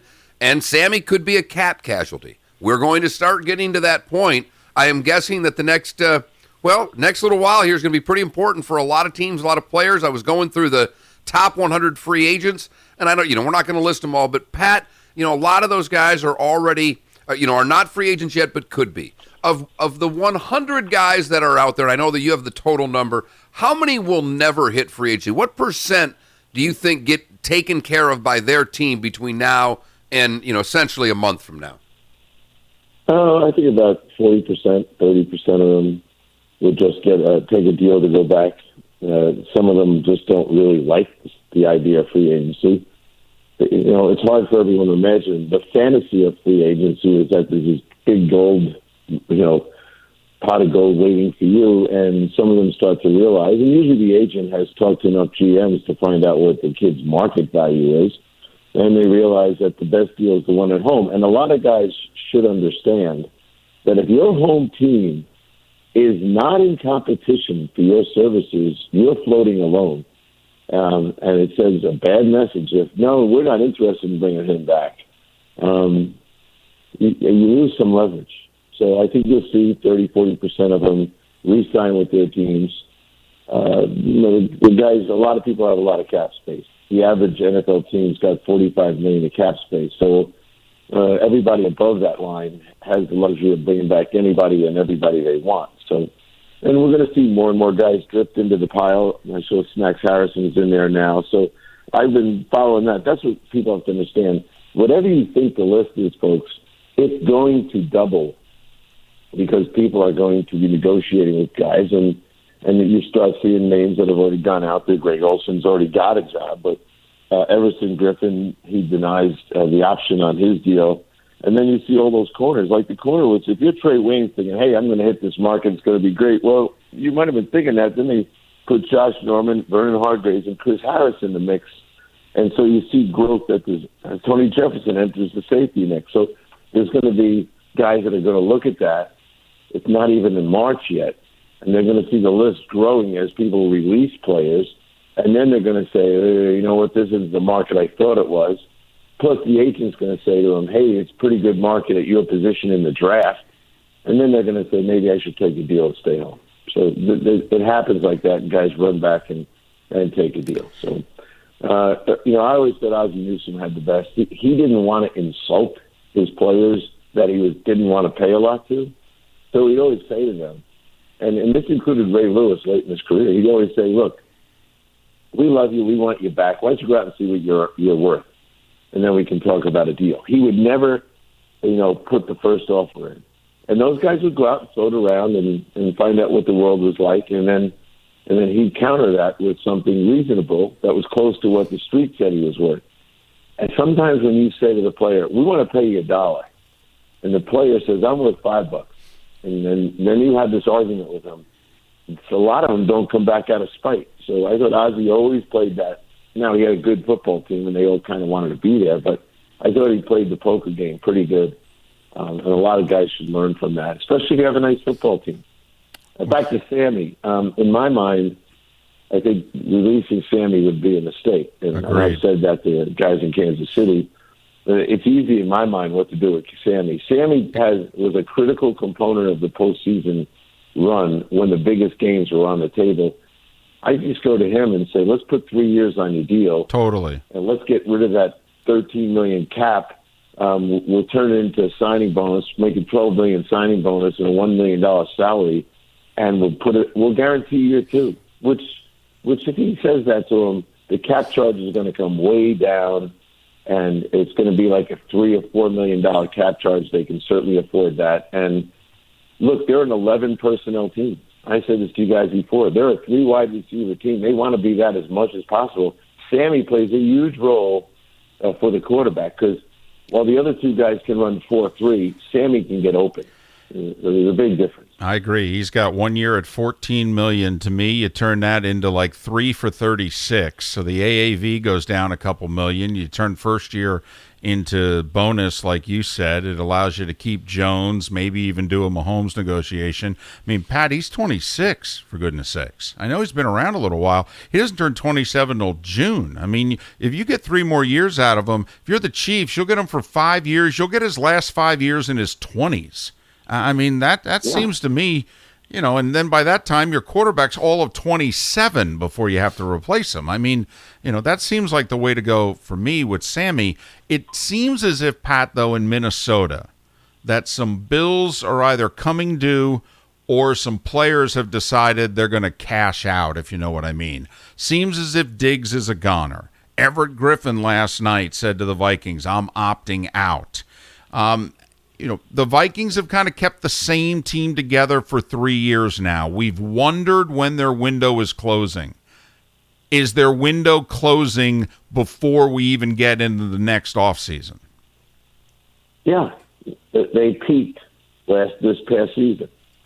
Their roster, remember, they were not going to bring Barr back, remember? Right. And it's going to the Jets. He was in the Jet office ready to sign a contract. Right. Gets a phone call that they're going to top that offer, and they threw extra money into it, and that was because they were ready for the Super Bowl run.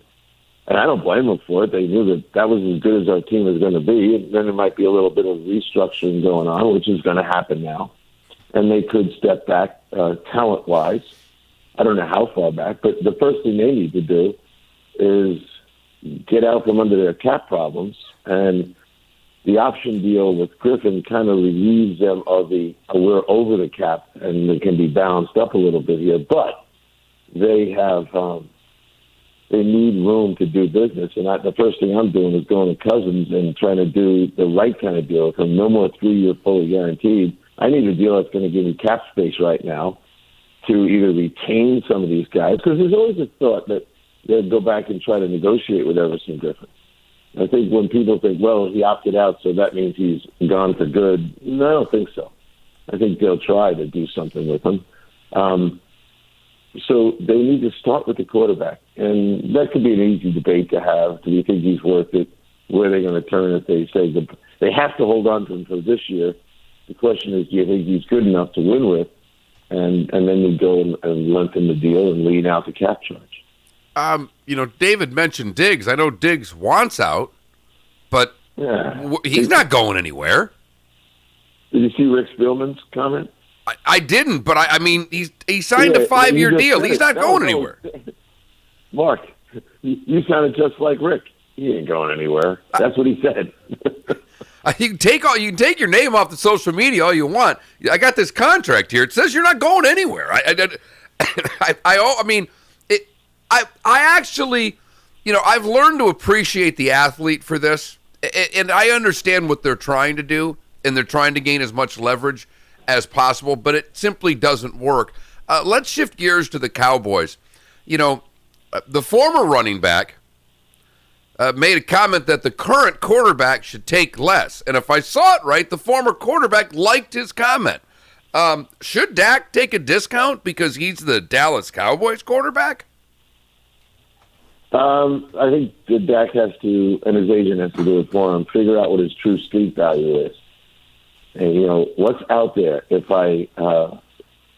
they force me to play on a franchise tag and I then eventually get free. Like Cousins. Cousins was never signing a deal with Washington. I was dealing with the Redskins back then. They tried a number of times to sign him, and he didn't want to sign. So what happened? Cousins decided he was leaving. And the only way out was to take 2 franchise tags, remember? So if Dak's dumb enough to go down that road and give up being the Dallas Cowboy quarterback and the weapons around him, and then so be it. But I don't think he is dumb, and I don't think he is going to do that. I get a lot of people that call our show that don't like Dak Prescott, that are Dallas Cowboy fans. In fact, I had to throw a guy off the radio the other day because he called him Dak Trashcott. And he said, my whole section hates him, and we leave games when we're losing because he can't win. And then I had to remind him that Dak has the most game-winning drives, or second most game-winning drives in the last 4 years. He didn't want to hear that. I said, so you must have left and got in the parking lot, got in your car, and then they won the game. At least admit to me that happened to you. Then he hung up. Dak should take the deal. It's around $33 million. Look, the way I look at these things, your value today is not Russell Wilson. He's won a Super Bowl and gone to a second one. But you're a good player. 33 is a cosmetic adjustment below Russell.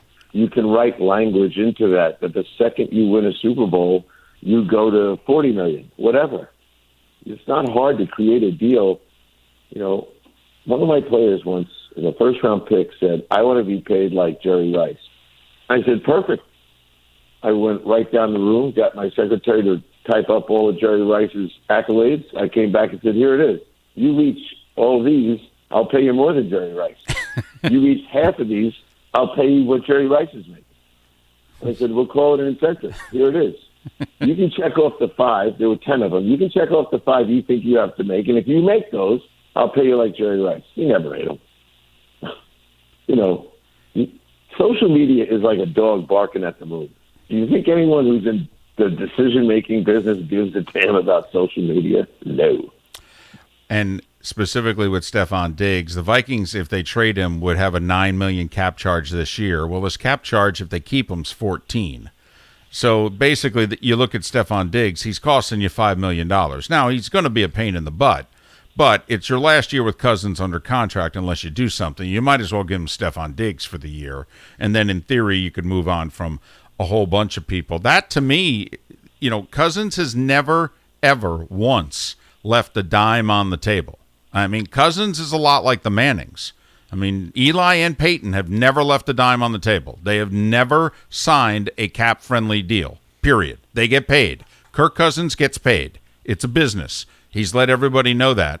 And I think, Pat, I want the Bengals to sit down with Burrow now. Find out right now. Stop the games. Whether or not, are you serious or not?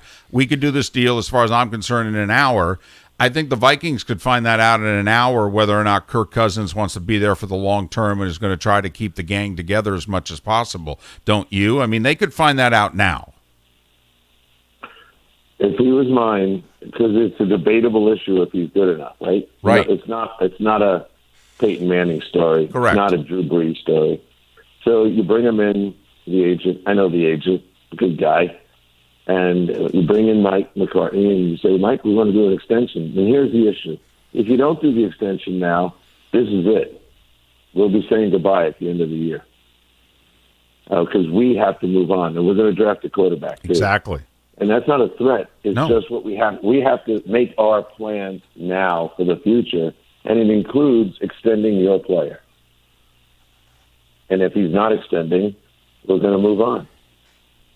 And that's not a punishment. It's not an anger. It's not said with emotion. It's just we have to assume that because you can't franchise tag the guy. Your listeners should know that. He's been franchise tagged twice. Can't be tagged by the Vikings. That's why I thought the 3-year deal was strange in the beginning. It was such an advantage for the player's leverage.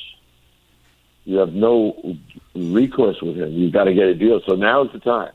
And what are you offering him? Job security offer injury and job security offer bad play. So if he wants that, and the deal, I'm not trying to nickel and dime the guy, but if he doesn't want it, we got to start planning now. What's Teddy Bridgewater worth?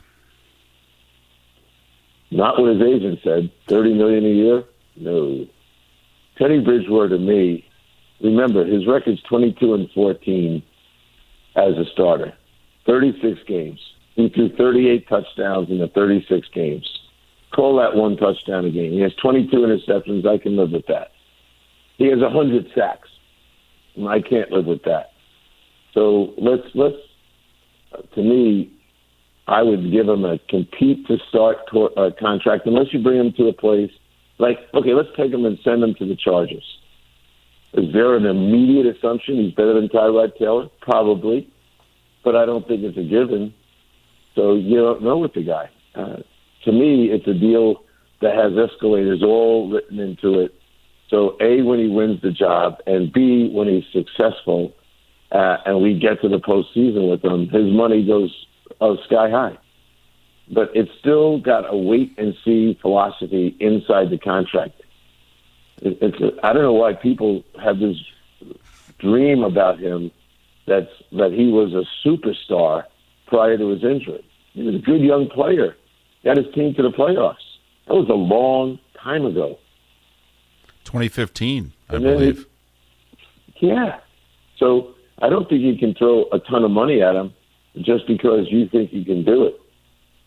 Brees is off the table.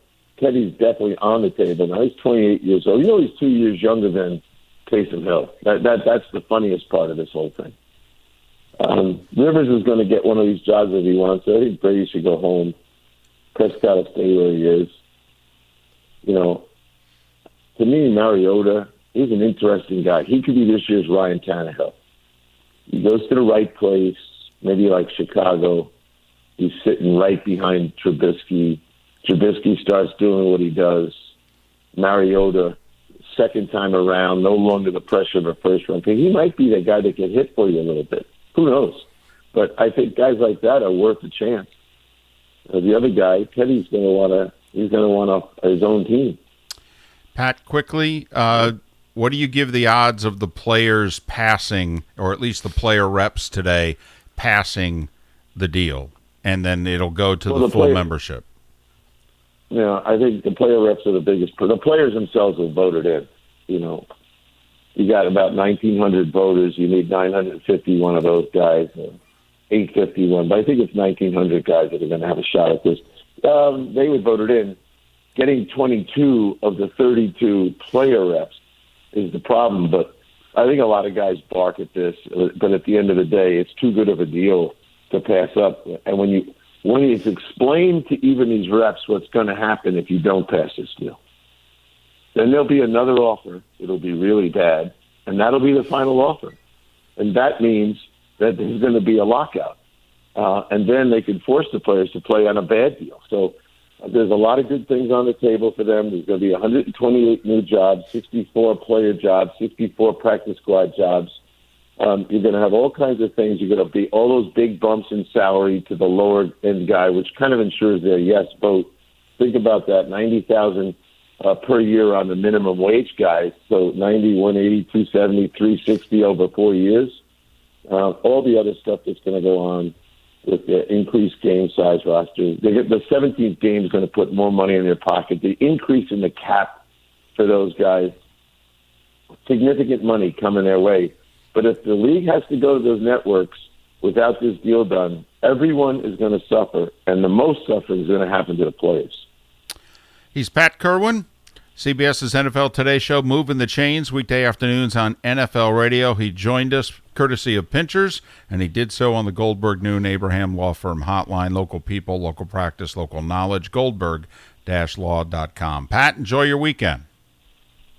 I will. It's the third one. You guys are like my good luck charm, and I'll talk to you too. I will be, Tuesday I'll be at the Combine, so I'll talk to you from there. I think I'm doing about 15 interviews on Monday, so I'll share all that interview stuff with you. Great. Looking forward to it, Pat. Have a great weekend.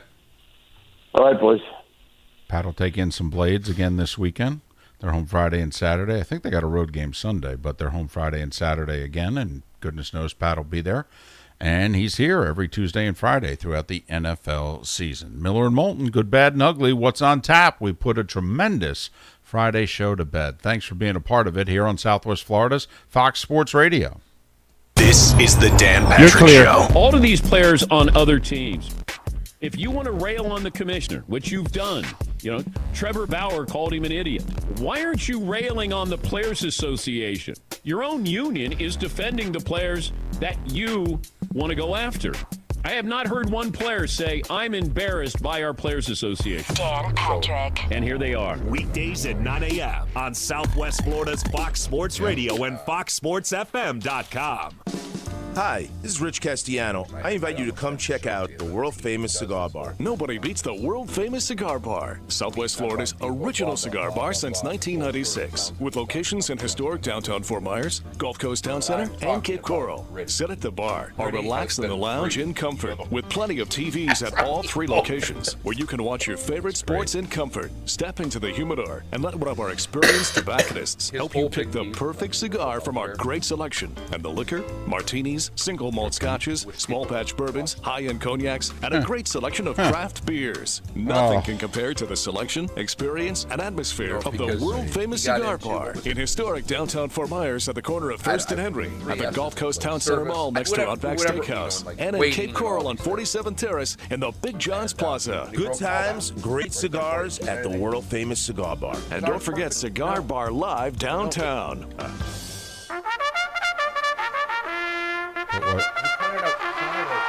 Live Greyhound Racing is back for the final season of racing at the Naples-Fort Myers Greyhound Track.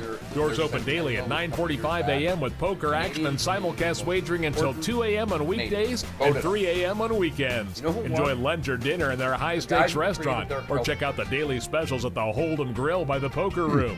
And don't forget to take advantage of the $1 beer, $1 hot dogs, and $1 sodas on the first and third Friday of every month. But if poker's your game, you can win thousands of dollars during their high-hand promotion giveaways. Their 34-table poker room also features games like 3-card poker, Ultimate Texas Hold'em, High Card Flush, and poker tournaments. Visit their website at NaplesFortMyersDogs.com for the live racing schedule and poker and simulcast information. The dogs are here for one more year. So come on out and have a beer at the Naples-Fort Myers Greyhound Track in Bonita Springs. Wake up with Miller and Moulton weekdays at 6 a.m. We are Fox Sports. The Dear Happy Show. Brought to you by Hardee's. We've got Melissa on the line. Hey, Happy. My kids have baseball practice on Saturday mornings. That was only like a 3 or 4 Well, break it to them early that they're not going to make the majors. But I don't want to crush their dreams. That's fair. Then why don't you swing by Hardee's on the way and get the new BFC Frisco breakfast sandwich with a crispy wheel of cheese inside, so everyone's morning can be super. Okay. Yes. Call in next time at 1-833-HI-HAPPY. Available for a limited time only at participating Hardee's restaurants. Feed your Happy. The Dear Happy Show. Brought to you by Hardee's. Eric, you're on with Happy. Hey, Happy. I'm applying for a mortgage and I'm debating a 15-year or a 30-year rate. Forget about the property ladder. Get on the burger ladder. What? The new BFC Angus Thick Burger from Hardee's has a crispy wheel of cheese on top. You're right. As long as I have a good burger, I'll always have a place to call home. Exactly. Call in next time at 1-833-HI-HAPPY. Available for a limited time only at participating Hardee's restaurants. Feed your happy. If a car dealer asks you for your tax refund, don't do it. I don't know. If you've made a deposit, get it back. Other dealers want your tax refund at Galliana Chrysler Dodge Jeep Ram in Fort Myers. We don't need it. Right now, during the President's Day event, new Jeep Renegade Latitude, $189 per month. New Grand Cherokee Laredo, $269 per month. New Jeep Gladiator Sport 4x4, $279 per month. Over 1,100 Chryslers, Dodges, Jeeps, and Rams. All at the absolute best prices in Southwest Florida. Qualifying purchases with 0 down and no monthly payments till August. That's right, 0 down and no monthly payments till August. And exclusive of that offer, Galliana Chrysler Dodge Jeep Ram in Fort Myers will give you $6,000 minimum for any trade, in any condition, running or not, at Galliana Chrysler Dodge Jeep Ram. 1/2 mile south of Daniels Parkway on US 41 in Fort Myers. Open every day, including Sunday. Call 239-481-2600. GallianaCars.com. 42 monthly, 10,000 miles per year, $9.99. Do it signed plus tax. Stock and dealer. Zero security deposit with lender approval. Minimum trade toward the purchase of select vehicles and stock units. Only offers don't combine. From the best headlines, the best, to the worst. It's the worst thing that ever happened to anybody ever. Prepare yourself and hide the women and children. This is Mark Miller's Good, Bad, and Ugly on Fox Sports Radio. You're live. We go to Scotland for the good, where they messed with the wrong old guy, David. Tried to break into John Cox's house. He's been targeted by burglars twice in 4 months. An intruder tried to force their way home into the Second World War veteran who is 102 years old. He said he made the mistake of opening the door. Thought it was a delivery. And as he opened the door, he said, "I want to examine your lighting," and pushed me 2 yards inside. At the same time, I was stopping him, saying, "Oh no, you're not coming in here, mate." And the 102-year-old man was able to fight off the 47-year-old man to come into his house. So I'm really quite proud. Was he half my age or even less than that? But it didn't last very long, which was a good thing for me, I guess. Well, it certainly was, and it makes our good today. For the bad, we go to Miami, where, you know, it can be tough being rich and not knowing what to do. But Vivian Brams and Emma Alpha died in Miami after their Mercedes-Benz on the car ferry off of Fisher Island. They did not put it in park, and it plunged to the bottom of the Intercoastal, where they were found holding one another 52 feet below the surface. You know, when you pull your car onto a boat, it's always good to put the car in park. Yes. Oh, I know. Tragic story. And finally, the ugly. We go to Naples, where for some unknown reason, a young Naples woman did something really disgusting. And then sent the video of her acts with her animals to her boyfriend. Boyfriend was not turned on. The boyfriend was turned off and called authorities, and now the 22-year-old will be spending time looking for new friends in the county jail. And that is the good, the bad, and the ugly on today, the 21st of February. This is 2020. What's on tap? You get out of here and let me watch my program. And close the door when you go, because I don't want those mosquitoes coming in here. Still annoys me, still makes you giggle. NBA tonight, the ESPN doubleheader, Denver and OKC at 8, New Orleans and Portland at 10:30. Wow. Magic are hosting Luka and the Mavs. Blades are in action tonight and tomorrow at home. They're in Jacksonville on Sunday. You got the Wilder Fury fight, midnight Saturday. Who do you like? I'm going to take Wilder. I am as well, in a late knockout. FGCU tomorrow afternoon in Jersey against NJIT, a women's men's doubleheader. It begins at 1 o'clock. I'll have it for you here on Southwest Florida's Fox Sports Radio. Vegas, Sunday afternoon, 3:30. Ross Chastain in the 6 car on Fox at 3:30. Second race of the season for NASCAR. And that is what's on tap. David, we never did a poll question today, so I think I'm going to get a weekend poll question for you, and it will be the This is 2020. Does it annoy you like Molten, or does it make you laugh because it annoys Molten? Either way, I can let everybody know this. It could be 99-1 annoy you. I'm still going to do it. So once again, your vote doesn't matter. Oh, no. 99-1 I might reconsider. We're just like Congress. Miller and Moulton. Enjoy Jersey, David. Have a great weekend. Thanks for listening. You're clear. Dr. Jim D. Raspino from C4MH. You guys have a good weekend. You too. Great job.